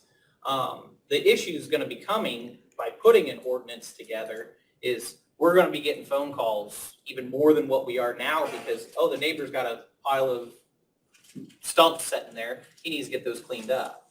Well, that's just my concern. We put an ordinance together. I think by using the state code, it's already there, but maybe fines and penalties to enforce that. And I don't know if we can do that by using the state code. That's just a question that we've kind of discussed is, I mean, could this take 2 years? I mean, because we know how the court systems can be on. Well, we might be able to put together some sort of comprehensive ordinance that covers both public health aspects and then, trash and junk and just general nuisance related aspects. And I don't know, that's a possibility. The public health side would be administered and enforced by the health department, and then the commissioners would have to designate somebody to handle the other issues. Would you have to be real specific, or how does that work? I mean, like, would you have to state, household garbage sitting outside, or unlicensed vehicles? Yep. Buildings in disrepair? Yep. The ones that we've looked at have fairly long definition sections that define what counts as junk, what counts as trash, what counts as this, that, and other thing. So there would have to be probably quite a bit defined in there. I'll look at those ordinances and maybe Luke and I can work on something together that could cover both bases if that's what you want to do. There's a couple things that I think would be difficult. One is the enforcement aspect, but hopefully it wouldn't turn into something that was overzealous and just really the ordinance and enforcement itself becoming a problem for residents too. I mean, Yeah, you don't wanna go overboard. Right, because, right. You know, now you're gonna be litigating that, and that's gonna cost a lot of money. You know, you go a couple miles east of town, and there's always piles of firewood out there that aren't stacked. Yeah. You know, I've never considered that unsightly or a health hazard, but According to state code, it is, and Yeah. that's the thing. I mean, and So those are minute things. I mean, and I will say with like the abandoned vehicles and things like that, Dan and the sheriff's department have been good with us about, we let them know, hey, we got a complaint. There's numerous vehicles out here. They've gone out, they've taken a look. Now, most of them are just nosy neighbors saying there's too many, and it's not really that big of a deal. But, I mean, having that issue, I mean, it's just going to keep escalating. And, I mean, the phone calls that we're getting just in the last probably month have been just unreal when it comes to the trash and garbage side of things. I mean, how do you do that? That's a kind of a dumb question. I mean, do you do it to where you enforce things only that are visible from the road? Or without permission to get onto a property. I mean, we can't just go walk around and, I mean, most of the time you can see it. I mean, Yeah, there's, but I mean, if somebody's got stuff on their barnyard or in the backyard or whatever, it's not like you're gonna go creeping around. well, we're looking for like blatant trash piles. I mean, somebody that just got, I mean, a stack of drywall that they just gutted their house and they put it in their backyard and then now we're seeing weeds grow through it. I mean, that's been there. That's blatant. I mean, that's been there. So a lot of times we get pictures. I mean, most of my complaints, if a neighbor really wants to go after them, they just take pictures from their property. And I have gotten permission from neighbors that file the complaints to walk onto their property to see the property that's in, that the complaint has been about. So I get those, but I mean. So do we have associated fines and liens and stuff to, or? No. How did Wells County do it? I mean, just curious. They just send out letters or something? Yeah, pretty much. Rarely did people not comply. But those abandoned homes are Yeah. gonna be the ones that, I mean, their address is that home, but they don't live there. That's gonna be where it's, I mean, and that's the majority of what we're dealing with are homes that nobody's living in. And And you know, with the amount of people that the health department has, you know, it's not like you guys are gonna be driving around looking for trash piles. No. But at least if we had complaints, I mean, I've got multiple complaints come into me that I've been unable to address, at least because we don't have an effective ordinance. But at least if we had that, I could say, gotcha, you know, go out there and look at it. Yes, it's a problem. And we could begin the process if we had a tool like this to work with. But that's my opinion. We need to get it, how are we gonna get it started? We'll just put together a draft and I'll work with Luke on it and I think, you know, we wanna separate what is public health versus what is not, because you're essentially talking about codifying public and private nuisance, is what it is. You know, we just had the discussion a little bit ago, you know, when you pass ordinances and regulations, you have the right to regulate use and regulate what people do with their property only in the interest of public health, public safety, and welfare. And so when you start talking about trash and junk and unsightliness, that's public welfare in that, what's it do to the surrounding property values? That's public welfare. You know, when it gets into, you know, vermin and rats and mosquitoes and unsafe conditions, sewage and et cetera, that's public health. You know, open pits, piles of junk and things like that, that could be public safety. So, I mean, all of those things fall under those categories, and that's what you have the authority to regulate. So you have to, you basically have to define what constitutes, you know, a condition that violates, you know, public welfare, public health or public safety, and that's your ordinance. And then you have fines for violation, you have notice. They've got an opportunity to cure. If they don't do that, then you assess fines, and then if they don't pay the fines or they don't remedy the situation, then your next step is you gotta go to court. And then try to enforce it there. And then you get a judgment, and if that judgment doesn't get paid, then you file a lien. And if it doesn't get paid, then you file foreclosure, and then you sell the property. So that's kind of the progression. It's a long path, but that's what you have to do. In some of the complaints that I have seen and looked at, the house itself was in really bad shape. So do we get the building department involved? Possibly, but it would have to be, it would have to constitute a threat to public health, safety, or whatever. You know, just having a house, just an abandoned house in and of itself doesn't do that. In Wells County, we would always say as long as all the openings were boarded up and there was no access for vermin or anything, then it was fine. It could sit that way indefinitely. But right, I mean, if you've got a house. The only thing we addressed was the openings to the outside. So if you've got, neighbors say there's animals running in and out of the house, They're blocking, that's a problem. yeah, if we block the animals from coming in and out. It doesn't really change the fact that it's an abandoned house with boarded up windows. It just, that's all we can address from a health standpoint. Now, we do run into every now and then too zoning problems, and that's where I take it to Mark, when about it is, I mean, they're running a business out of a agriculture zone, residential zoned area. It's not a commercial site. So that is something that we do address there too, is getting the building department involved for the building and zoning. So, I mean, there's a lot of factors into this. I mean, we're seeing more of the trash buildup with home auto repair facility that's got motors and things sitting outside, oil spills on the ground. I mean, those are all problems that we see too. It's not just the trash, it's the buildup of everything. I mean. Well, I just see it as a good tool to address some of the complaints that I've been getting, and I think some of us have been getting too. So and some of the complaints have been coming in since before I was commissioner also. So I've got some people and neighbors out there that are getting pretty frustrated, and so, if you guys can, I don't know, you might even have a proposed draft already to work with or send to Mark, but if you guys can work together to present something, I think that'd be fantastic. So. We'll get with Mark and see what we can get figured out. Okay. Yep, I got them right here, so we'll convert them to Word and see what we like and what we don't like. Very good.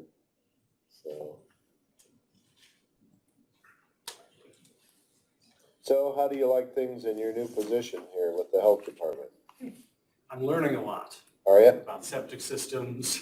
I thought you meant maybe about Nate and Jeff. That too. I learn a lot more about Nate than I do about Nate. From Nate mostly. Yeah. He puts reins on me, which is kind of different. Yeah. Well, you've got big shoes to fill. When Adam left, that was Relatively small feet. So. Well, at least we got a starting point, right? That's right. That's right. That's what we need to do. Hey, Nate and Luke, can I get your last names for you guys? What's your last name again? Ainsworth. Ainsworth? Yeah. Ainsworth. while you're here, Jess, one of the things that was presented to us last week was the new fee structure on some of the permitting and other things. So we had some questions on that. I took a look at that, and I kind of looked and I did some comparison on the new fee structure versus the old one. And I saw quite a few new fees that I didn't find on the old fees.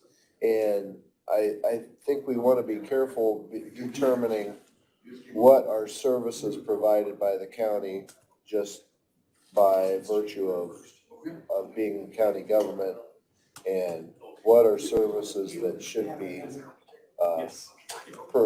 have a fee associated with it. So some of the fees seem to be a little bit high, so I don't know how did we determine, like say on the 1,000 to 2,000, 2,000 to 3,000, 3,000 plus square foot absorption field. Those fees, I didn't find them in the old structure. Right, it was just a. Did you find those, like, by comparing other counties? I took five other counties Okay, that are similar to ours and kind of took those to see what they have done. They've restructured their fees within the last couple of years. And that's, with larger systems require more inspections because there's more to them. They're bigger, they take a little more time when we're looking at designing the system for minimum requirements. I mean, there's a lot more that go into a 1,500 square foot to a 2,400 square foot system. That we're going out, we're doing, so I'll just walk you through what a normal site visit is from start to finish. Soil test. Well, first they come in, they do the packet. That's where they're getting all the information. We're starting the green file for them, and we start from there. They get the soil test done. We very rarely miss soil tests because I feel it's both of our responsibilities to make sure that we're there to educate the homeowner on what they're doing and what they're putting in, and then also to answer any questions because there's always questions. After that, then we get the soil report back. Once we get that back, Jessica reviews it. She sizes that according to the soil test itself. Once those are set, then we release that size requirement to the contractor and the homeowner. The contractor then fills out a plan review of how step-by-step he's going to do it, size of the system, and then he then submits plans. We review those plans and then set the permit. We're allowed, then we will offer the permit to the homeowner. They come in, get the permit, they get their building permit, then we have an initial inspection wetness check. We check to see if the ground is suitable to put a system on. So we're going out before the contractor. Contractor calls and says, hey, I need a wet check. We go out, check it, make sure that it's dry enough. After that, then we do the first inspection. That's usually when they're installing the field. We want to see it when they work the ground up, if it's an elevated system or not. We want to see the tilling of it, laying of the sand. So once the system starts, we're talking probably 4 to 8 inspections from then. a couple things that we look at with building. When we had, at the end of the year report from Mark Wynn of over $29 million in new construction and remodeling, I was very proud of that. And that's something that we're still short on housing. So we want to be careful to set appropriate fees and not discourage new building or discourage updating to systems. So, you know, that's kind of why we wanted to take a good hard look at some of these fees. But there's no doubt that you guys are putting the time in to make sure it's an appropriate system. Has your time changed since this last one was brought forward? Oh, well, that was all when Terry was here. And we're going through files, inputting them in, and some of them never even had inspections done. So were they being done properly? We want to make sure that, we have contractors that we can trust. We have contractors that we don't trust. We treat them all equally. We want to make sure that we're there to make sure that everything's being done because, you're talking a $500,000 house with a $20,000 septic system. If that system goes out, well, there's another $20,000. We want to make sure that the homeowner's getting what they're paid for. So having those inspections, same with the building department. Mark, you miss a building inspection, if you don't call for an inspection, there's a fine and penalty, and then he's still looking at it. And if there's something wrong, guess what? You're starting over. So we want to just make sure that the homeowner's getting what they're paying for. Yeah, well, there's no doubt that what you're doing is extremely important. We're just talking about the fees. Yeah. And what we as the county government should bear and what the contractor or homeowner should bear. Before we were approached by the council on this, we would have tweaked them just a little bit, but the big thing that we pushed were the privy and the septic systems were always together. Well, those are 2 different inspections. You've got a privy that's being installed. I've got minimum 4 inspections on those. So we feel like, okay, well, that shouldn't be grouped together with the septic permit, because half the time they'll put their septic field in and then they don't put their privy in, then the privy permit expires and they're coming back in and paying for it anyway. I mean, it's a 2-year permit. I mean, a lot of times we can build a house in a week, but we can't put in a privy in 2 years. So we figured, okay, that's a good spread there, because some people come in just for a privy, some people come in for the combo. So spreading that out, and then some of the other fees on there, the pond permit, I know Mark's office, they charge for that. So we figured, you know what, we're looking into it to make sure that all the setbacks are being met also. So we're having time involved with that. So that's kind of why we went with that, is, I mean, trying to piggyback off of the building department too on some of what they charge compared to, I mean, we're doing the same thing they're doing and they're charging for the same fees. But we can't charge just, I mean, you take an average of the 5 counties around, we can't base our charges on that, because we don't take our variance from buildings of the 5 counties around. We have to apply what is best for this county. Absolutely.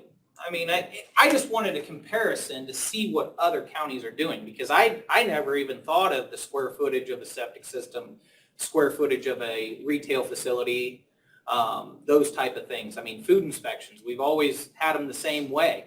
And I don't think that's going to affect too many, because there's not very many restaurants or facilities that have over 25 individuals working for them. That's why I raised that number up, to kind of keep that same. But if someone were to come in with a new business that has, I mean, a corporate company that wants to put in, say, an Applebee's, and they've got 35 employees, well, they're going to be able to, I mean, they're still going to pay for their permit. But as for a whole in this community, we don't have large businesses that have more than that. So that's why I kept that number up. Most of the places we're doing 15. I went with 25 to kind of keep that the same for our local businesses. So with what you saw in other counties, these are comparable numbers. Yeah, I actually raised a couple of them because I wanted it to be more for our small community. I mean, I know our community is a little different than others, so I wanted to make it as equal as, I mean, because I know everyone's pinching pennies on everyday jobs. So I wanted to make sure that we weren't affecting those individuals. And I mean, so that's why I went with what I went. I mean, some places were even stricter than, I mean, others, but I wanted to kind of take it as a whole. Basically, your fees are reasonably, from your perspective, for the time that you put into doing the work that has to be done. Yeah. Yeah, I guess we just don't want to look at what the council's idea is, you know, on just reducing your budget. So raise your rate so we can get your budget covered. That isn't what we're going to look at. We're going to look at the fact that the time and effort that you put into doing your job, these are reasonable fees associated with that time. Does that make sense? Yeah. And that's what I mean, when Jessica came up and said what they had asked her during budget time, I went, really? I mean, I thought we were here for the community, not to make money. Right. And that's where, I mean, they wanted us to do something, so I put this together and I made sure that I looked at other communities and how they take it. And I just kind of thought, okay, we'll put something together and see what we get. And if we do need to change them, that's why we're here. I mean, we want you guys to look at them, and I mean, I'm on the same page you guys are. I don't see a problem with this definitions that we have here. Do you? No, I don't see any problem with the definition. I was just wanting to make sure that that we weren't getting carried away the fees. Yep. I tried to make it as simple as possible for what's already structured in Adams County. And as for the septic systems, I mean, everyone's always complaining how expensive they are. Well, everything's gone up. I mean, materials gone up. Yeah. But nobody wants to put in a $20,000 septic system, but they want to build a $500,000 house. It's just because you can't see it. But that's the bread and butter of owning a house, is if that doesn't work, then guess what? I mean, what's the ultimatum to not having a septic system? I thought the retail food establishment and your food stores was an interesting concept when you base it on size. Because, yeah, going into Walmart, you know, when you talk to me about the inspection that you have to make on those things, it takes time, a lot of time. Yeah. I mean, people don't realize, but we don't look at expiration dates other than on baby formula. But you go into Walmart and you look at their baby formula, we have to go through every single container. Kroger, I mean, every one of them, we have to flip them over and look at the date, and we do pull them off. I will say we had a food recall on a baby formula a couple months ago, and myself and Tara went out to every establishment and checked them, and we pulled off. I mean, babies were actually passing away from this formula, and we pulled off probably a half a dozen or 6 to 10 that were actually that number. We pulled them off the shelves, which makes us feel really good. I mean, sometimes people don't realize that we're not always the bad people here. We're looking out for the well-being of our community and especially our children. On this ordinance, do you want to send that to me? Yeah. Email that to me, and Absolutely. you have it in Word? Mhm. Okay, and I'll talk to Luke and make sure we add some language about the fines. Yep. Because those are in here too. Yep. And then when the commissioners, you know, if you don't make any changes, I mean, if you want to adopt it like it is, we'll make sure the fine language is in here, because this will have to be published when we adopt it also. I mean, I think it's, I thought it was funny on the old permit. Under food permits, establishments that prepare or process potentially hazardous food. It's like, what the heck is potentially hazardous? And that's the definition that's in the state code, is potentially hazardous food. Really? It's basically any food that would require time or temperature control to be safe. So anything that has to be refrigerated Oh, I or see. kept warm.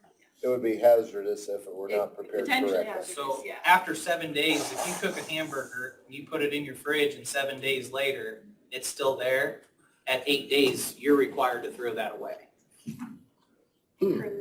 Per the state code. So just think of the back of the fridge at home, how much stuff's still in there in the old Cool Whip can, or Cool Whip I tub. might go there It's once been in a there while. forever. But yeah, I mean, Steve, you know, you've Oh, worked I in know. the but I mean, those are the things that we have to look at. I mean, date markings, because if I don't know how long that's been in there, guess what? It's got to go. I guess one comment you said that concerns me is you said you really didn't see a problem with it until council came to you to change it. And so are we doing this just because council's telling you? And so the county's not hurting for money or anything else, and so. I think there's things in there that needed to be changed, especially the like the pond permits and things like that. The privy, I think that would have been something that we needed to change, along with any violations. Those are things, I mean, as a whole, most of them didn't change a lot. I mean, yeah, the permit fees for sizing of the system, but we're also looking at, okay, with more inspections, is it more time? Yes, so, I mean, that's where, did it need changed? It needed updated. Right. Is this extreme update or is No, this? I think I was very laid back on this from what other counties have. I mean, I even took some of the bigger counties too. I took Marion County and those type of areas just to compare. And they charge on just your restaurant how many seats you have in it. How many occupants can you set in your restaurant? And then it's based off of that. And I wanted to keep it simple. That was my concern though. this ordinance here is 10 years old. Right. So, And some of those things we don't even honor. yeah, right. I mean, our immunization and stuff over in the clinic doesn't change because that's all, that hasn't gone up. Yeah, Or it did go up. not by much. Not by much though, but that's all more or less regulated by the state, isn't it? I mean, to some extremes. I think it's reasonable. Yeah. I think- Yeah. Well, what do you guys wanna do? I think it's reasonable. I'll make a motion that we accept this ordinance. But Mark's gonna look at this, and maybe we ought to wait. Yeah, until we're gonna Mark- have some different language to the, additional Yeah. language to Alright. the resolution, but if the numbers are okay, I'll do that and bring it back. Okay. You need a motion on Do the you need a numbers then? Motion on the numbers? Yeah, that'd be fine. Second. Okay, motion carries. Thank you, Thanks guys. for your work on that. Yeah, thank you very much.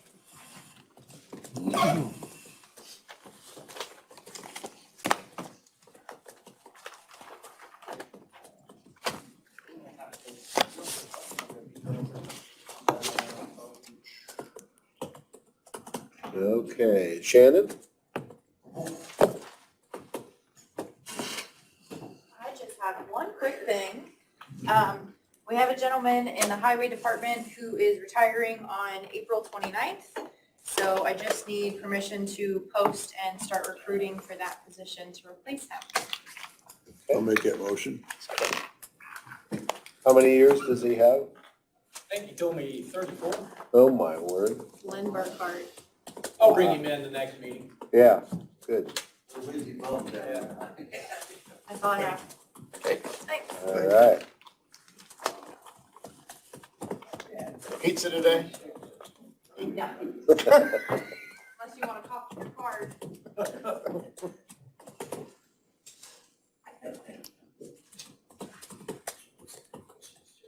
Sheriff, Ian, did you guys have anything?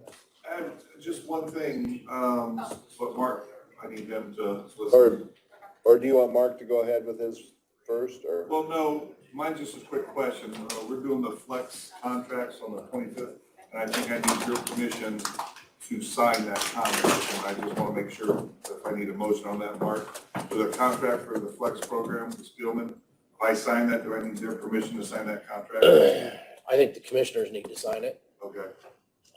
and they need to do, do you have it? Do you have it here, or? No, we're doing it on the 25th at your office. Julie Marie set this up.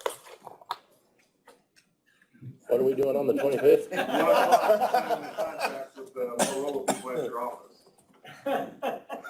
Oh, jeez. So that's why I'm We'll asking wait if I until can sign then, it Mark. with your permission, or if Dan can be there, then he can be there. But yeah, they're coming in out of Chicago to do that on the 25th. Have your people get a hold of my people. Well, that's next Monday. That's when he's in Hawaii. So, well, shoot. Did you email the contract to me? Julie Marie has it.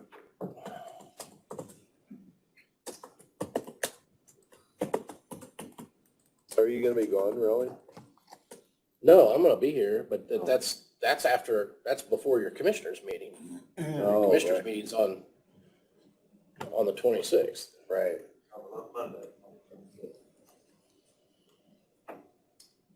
Okay. That's good timing. So do we have a copy available to us today? That's what I need Julie Marie to send it to me here. That booklet I gave you way back when, that is, the section for that booklet is the contract, basically. Yeah, and I know I've reviewed it, but I need to see it before we have, I the don't commissioners think need I to have sign that it. with me, I can look. The section for the last section of that booklet was a copy of the It's a contract. copy of the contract, okay, yeah. I Are don't we have it supposed to here. read that? Just sign the damn thing. The attorney's supposed to read it and tell.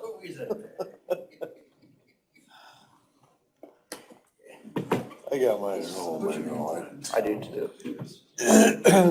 Because Mark, we did some changing already with that when you first read it, and we made some changes, and they made those changes in that booklet and stuff, so. I left home at quarter after. Stan, are you available on the 25th at 1? Hungry, I left home at quarter after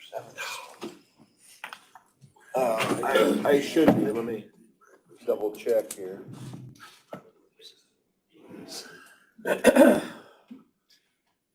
I got up at 7:16. Honestly, I was on the roof. I know. I think I'm getting my hair done that day.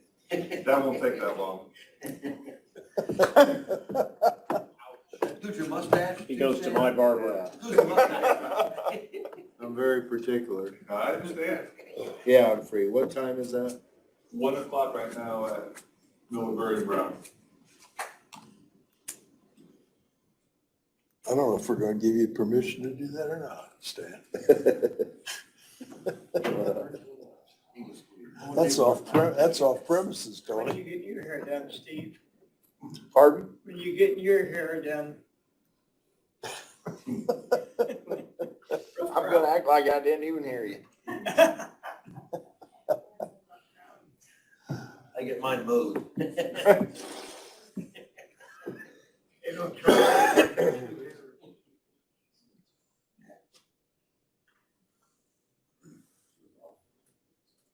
Every time I put a comb through mine, I lose some. It's just-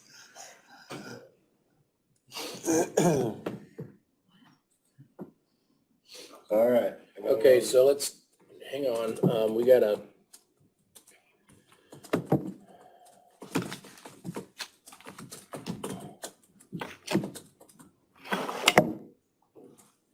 What time's that meeting tonight? What's the amount? Do you have what's the total amount? It was what was talked about and changed. I don't bring my book with me. Let me see if I can get a hold of Julie Marie and have her, you guys wanna just take a brief recess here, let me get a hold of Julie Marie and then we can come back and do that. All right. Yeah, we can do that, or, John, did you have anything for us? Okay. Hey, Tony, Yeah. they voted 3-0 to approve what on this thing with the health department? The user fees, updated user fees. Updated user, I didn't get what the issue was.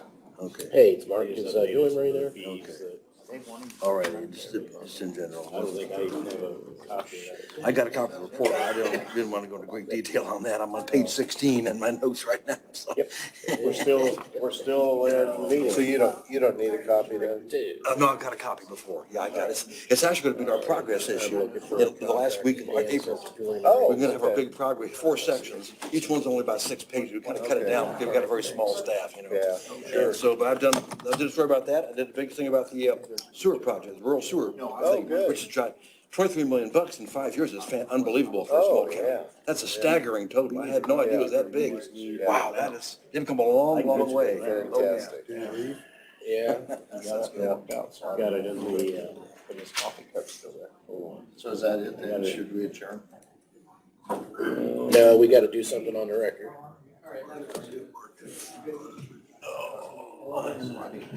It is 697,047,00. 697,047.06. Resolution 2211. Charlie Brown. Charlie Brown are the only two that are concerned about lawsuits. The commissioners have no lawsuits. I wanted to make sure that. Yeah, I don't know why that keeps coming up. What's his name? Yeah. Eric. Eric. Yeah, oh yeah, for sure. One thing I want you to make sure that you really emphasize in the paper, there is no lawsuits out there Oh, yeah, about, none. Oh, yeah. and the only people that's bringing that up is Doug and Charlie. They're the only two. They've mentioned it, yeah. And so- Maybe someone heard it, I don't know, Yeah. word of mouth spreads, who That's knows? all hearsay. Yeah. I just want to make sure that you emphasize that Oh, okay. in your article. Right, okay, there's nothing been filed at all, people just No, Yeah. it's talk just- about stuff, well. The only people, Charlie brought it up and now Doug brought it Well, up. and I even asked when Charlie was in here last time, I said, Charlie, where did you hear that? Well, it was an anonymous source. Yeah. It's just Like, really? These days with all the tweeting and stuff like that, people make a comment, I'm gonna sue somebody, You can even state that I wanted you to emphasize that. Okay, I can put that in, okay. And because there is no lawsuit. Okay. Yeah, okay. That really bothers me that they're talking like that because you know how a little talk goes, it That's right, spreads. yeah. Of course, you can file things so easily these days, just get a lawyer, if you can Oh, afford a yeah. lawyer, and file something, you know, there are all kinds of ways of getting in court, and that's how it is. I know how it is. Okay. Covered courts long enough to. They make special purchase Yeah, okay. of data processing. I thought it went pretty well today. License. That was the first thing when I took my paramedic class, the very first day was legal stuff. And they said, okay, do you know what it takes to sue somebody? And we're all malpractice and all this stuff. He said, no, their name and address. You get somebody's name and address, you can sue them for. It just takes a lawyer to file it for you. Write something up on paper. Database. Being able to share that information with others, yes, no one else knows. If you had recourse against frivolous lawsuits, that would stop you. Perfect. Why we need to go to this building. Oh, yeah. Understand, you guys think I can approve 1320 limit? Oh, gotcha. You know, it's hard to say.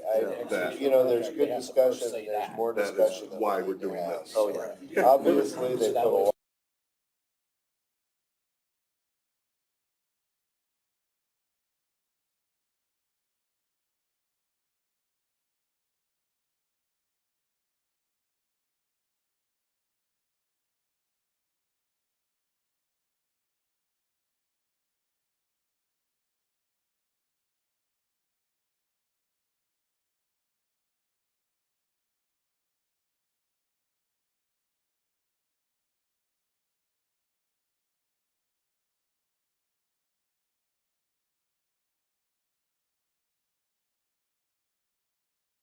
Came into the discussion because And I don't think there will be, because I know you looked at the ones when we first started and you made them some edits then. the other school. So- Well, if they add on to the other Yep. school, then they And then we can just authorize one of the commissioners. They've already got black water. I mean, they can't have gray water, she said. They don't know? Perfect. Don't have Some gray. of the older I thought Jessica said they weren't supposed to have gray water.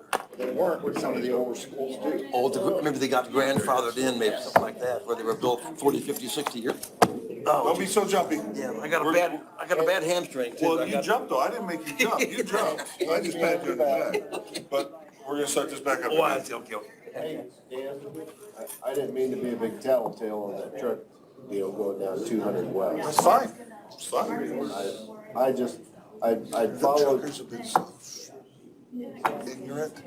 I mean, the stuff they've been doing, they're going around 2 barricades, then pulling up, trying to go through yards. well, I know Eddie told me he pulled somebody out of the ditch. Well, and I had a meeting with them, and I said, look, guys, 'cause this was gonna be closed down, it's gonna open for a month and then close it back down again. I was like, guys, leave it closed. We're gonna get everybody trained, and open it up, and we're gonna go through this nightmare again. Leave it closed. The general public thinks it's gonna be closed all the time, just leave it closed, even if there's no work being done. So. Motorola, okay. It's just a little thing like that. That's self-issue. That's what they're all. Are you kidding? Overseas. After the call, so. I was hoping to get away early. We're gonna go to March first. Because of what? So, After office hours out of here to time. You missed that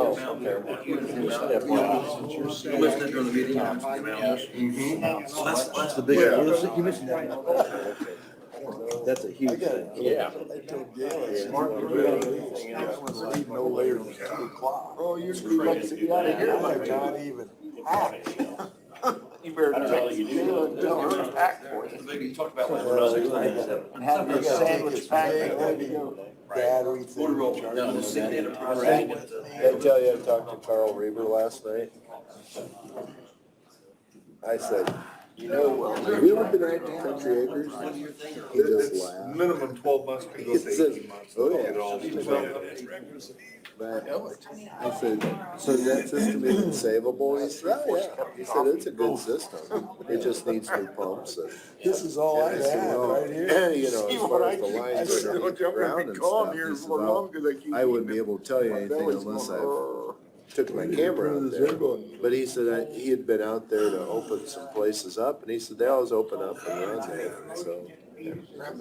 But he's got a guy, a friend of his that takes care of the trailer court out north. And he said he's out there every month checking on it, making sure it works.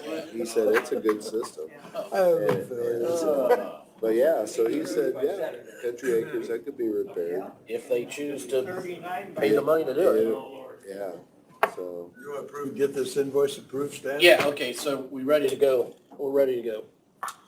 All right, so we have the proposed agreement for the purchase of the Spillman software, which is, I guess, a subsidiary of Motorola. We've been reviewing that for months, and county council approved the appropriation of funds from ARPA funds to purchase this software. And there's some hardware, but it's mostly software, and it involves data interface with the state and surrounding counties. And it's really the only source that meets your reasonable requirements for operation of the public safety system you have in place. So I don't know, Dan, you want to explain a little bit about the software, what it's going to do and how it works with the This state's is our database? JMS, which is our jail records management, our RMS, which is our regular case report management, and our CAD, computer-aided dispatching system. It's all integrated into one.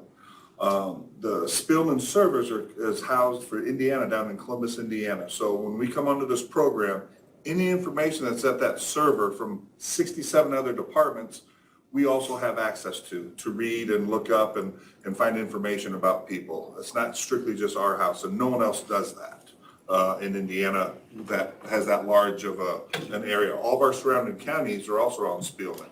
We're the only ones in Northeast Indiana that are not. So they share their information at the fingertips. We don't have that access. Our WatchGuard, which is our in-car cameras in our interview rooms, they're also Motorola owns WatchGuard. So now our video and our records all blend much. It's going to be a much nicer package when we develop cases and send stuff off to the prosecutor's office or anything like that. It's all integrated. Again, no one else has that. That's why this is somewhat special, because Motorola has come up and bought up a couple of these companies, and we happen to have them. And so it's going to make our interface much smoother. It's just going to be much nicer. But the intelligence that we can receive from the system from all over is a godsend for us, for officer safety, because I can run their name here, but if they had involvements in multiple other counties that are on the system, we know about that now. Before, we would never know that information. So that's one of the biggest benefits, is the name file sharing that we have with this. And that's why we went with this program. Is this unique to Indiana? No, Spillman's a nationwide, but it's unique state by state. I have to go through some different hoops to get up. Mercer and Van Wert County also has Spillman, but since they're another state, their servers are housed elsewhere. We will work towards getting a jump over there so we can share their information with us, and we can share with them also, since we neighbor them on the state line. So inside the state, it's very common, but when you go outside the state, it's a little bit harder to do. All right, so what we need is basically a motion to approve the purchase of the Spillman Public Safety software and equipment. And then to do so, you under Indiana Code 5-22-10-7, states a purchasing agent may make a special purchase of data processing contracts or license agreement for software programs or supplies or services, but only one source meets the using agency's reasonable requirements. Think compatibility and interface of data with surrounding counties and the operability of that program, as Dan explained, I think meets that requirement. So you just need a motion to approve the purchase of this software under that specific special purchase provision. You want to repeat that? That's what I said. So, second. Is that price still good, Dan? Yes. Okay. It's $697,049, I think. Yeah, and that should be in the. It's in the contract. It's in the contract. We've already viewed that. The commissioner, the council has approved it. But again, yes, for the record, the purchase amount, the contract amount is $697,047. So we obviously, or you obviously, have had this discussion with the IT department and coordinating everything, the installation. Yeah, we had a meeting before we even got close to this of what is needed and if we're compatible, and we are. A lot of it had to do with Ethan's GIS, what company or format we use, and that's the main one that Spillman uses, Motorola uses, so that's not going to be an issue. So, yeah, we've done our ground, and they will be heavily involved with this whole process. What's our lead time, Dan? It's 12 to 18 months for completion, and that's from once they start working, and that was been that way since we started talking to them. It's because a lot of that time is the transfer of data. Transfer about 2 years worth over, and then after that, We'll keep a separate computer up if we have to go back and retrieve older stuff out of the Central Square software. So will this require, any significant additional hardware on No. that part? And it's, the hardware that's needed is included in the price. Okay. Yep, we But use I our mean, we've got the computers. space and. Yeah. Yeah. Mhm. Yep. All right. So there was a motion, a Motion's second. been a second. Motion carries. Okay. All right. And you're good for the 25th at 1? Yes. At Mark's office? Yeah. Okay, perfect. So we need, thanks, Dan. Thank you. Thank you. This is guys. This is the language right here that you need. It's the motion to approve purchase of public safety. Look at this guys, let it show. Code section. Isn't that what you said? Yeah. 22-10-7. You guys, you let you guys. Emergency supervisors. I'm just taking it with me.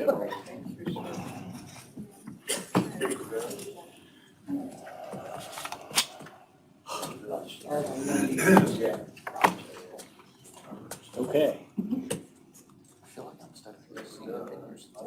Very good. All right, that's all I've got. We'll review those ordinances and start putting something together.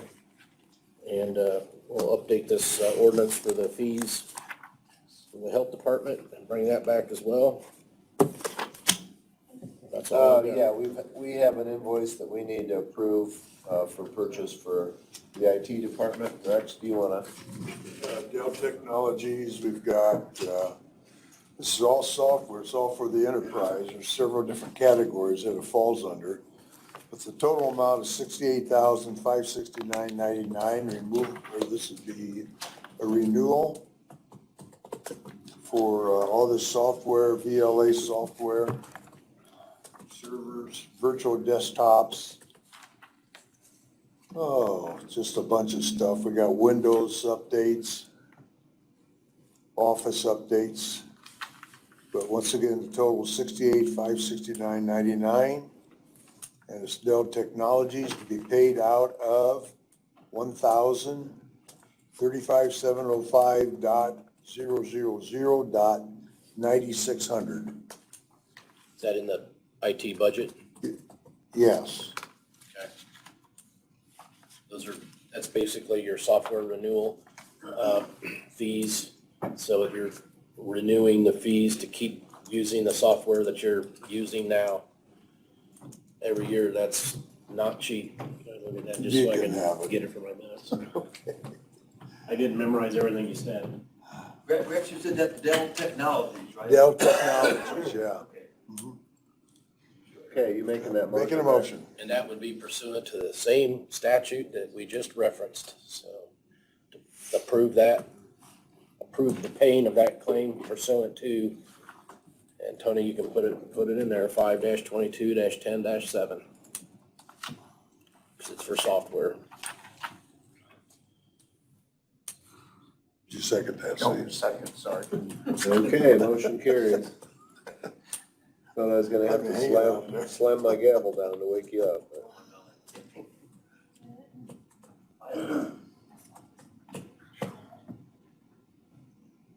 All right. Can we adjourn? Just a quick question. I know at one time it came up that we had received a proposal from a company to put our ordinances into an organized fashion. Is that anything we want to address? Yes, yeah, in fact, Julie Marie's talking with them. Okay. And she's gonna kind of head up that project, but I think it's worthwhile. Okay. You know, we didn't look into it, years ago. I've seen some of those come around where they're wanting $30,000-$40,000 to do something like that, but I think the price that they had was pretty reasonable. I think it was about $12,000. It involves quite a bit, but they have to coordinate, with our office and with the auditor's office to gather all the current ordinances and then recodify it, and then we would get it up on the website, and I think it's worthwhile. Okay. So when she gets it around and ready to present them, Yep. will she present it to us or to council? I think, actually, it could just come to the commissioners, because it would come out of the budget that you have for legal. I think that'd be great, yeah. So that'd be hard copy, or will that just be on? No, they'll be both. Okay. They'll be both. But then we would have a bound book of ordinances, And usually you separate like your building code ordinance, your planning and zoning ordinance, they would have separate They'd all volumes. just be updated. Mm-hmm. And your planning and zoning ordinance, those are the ordinances that you work on quite often and have been reviewed. So there's not a lot, and I've already communicated this to them, that there's not a lot of changes that we really need to make substantively to those ordinances. Now, you can reorganize them in, title, chapter, section, and an index, and then bind them, and that all needs to be done so that they're, easily accessible and it makes sense. It can all be read together. So actually just indexing the ordinances is a lot of what they'll do. But then there's other ordinances that we need to look and update, and some of them you may even just get rid of. How do we currently library? We got a bunch of them, those files are all up. They're in the auditor's office, and I have them at my office. And some scanned into the computer as well. So, currently, if we had a specific question on an ordinance, we'd have to start digging. Well, there's a book of ordinances, there's a bound book of ordinances in the auditor's office, but it's old. And, you can find it, it's there. I've got one. The auditor's office has one, but there's a lot of things, there's a lot of county ordinances that don't really come into play very often. You've got your ordinances that regulate public health, safety, and welfare, are there. So you've got stray animals, you've got ATV ordinances, you've got stop signs, speed limits. Those things don't change that often. Yeah. So really updating those is not going to be a huge issue. Where you see most of your change are in your health ordinances, septic systems. Sometimes you have to update your flood control ordinance. That gets updated. But really building and planning and zoning is probably the most active area where people need to see what are the ordinances. So. Well, good. Yeah, that sounds like a step in the right direction. Okay, anything else, gentlemen?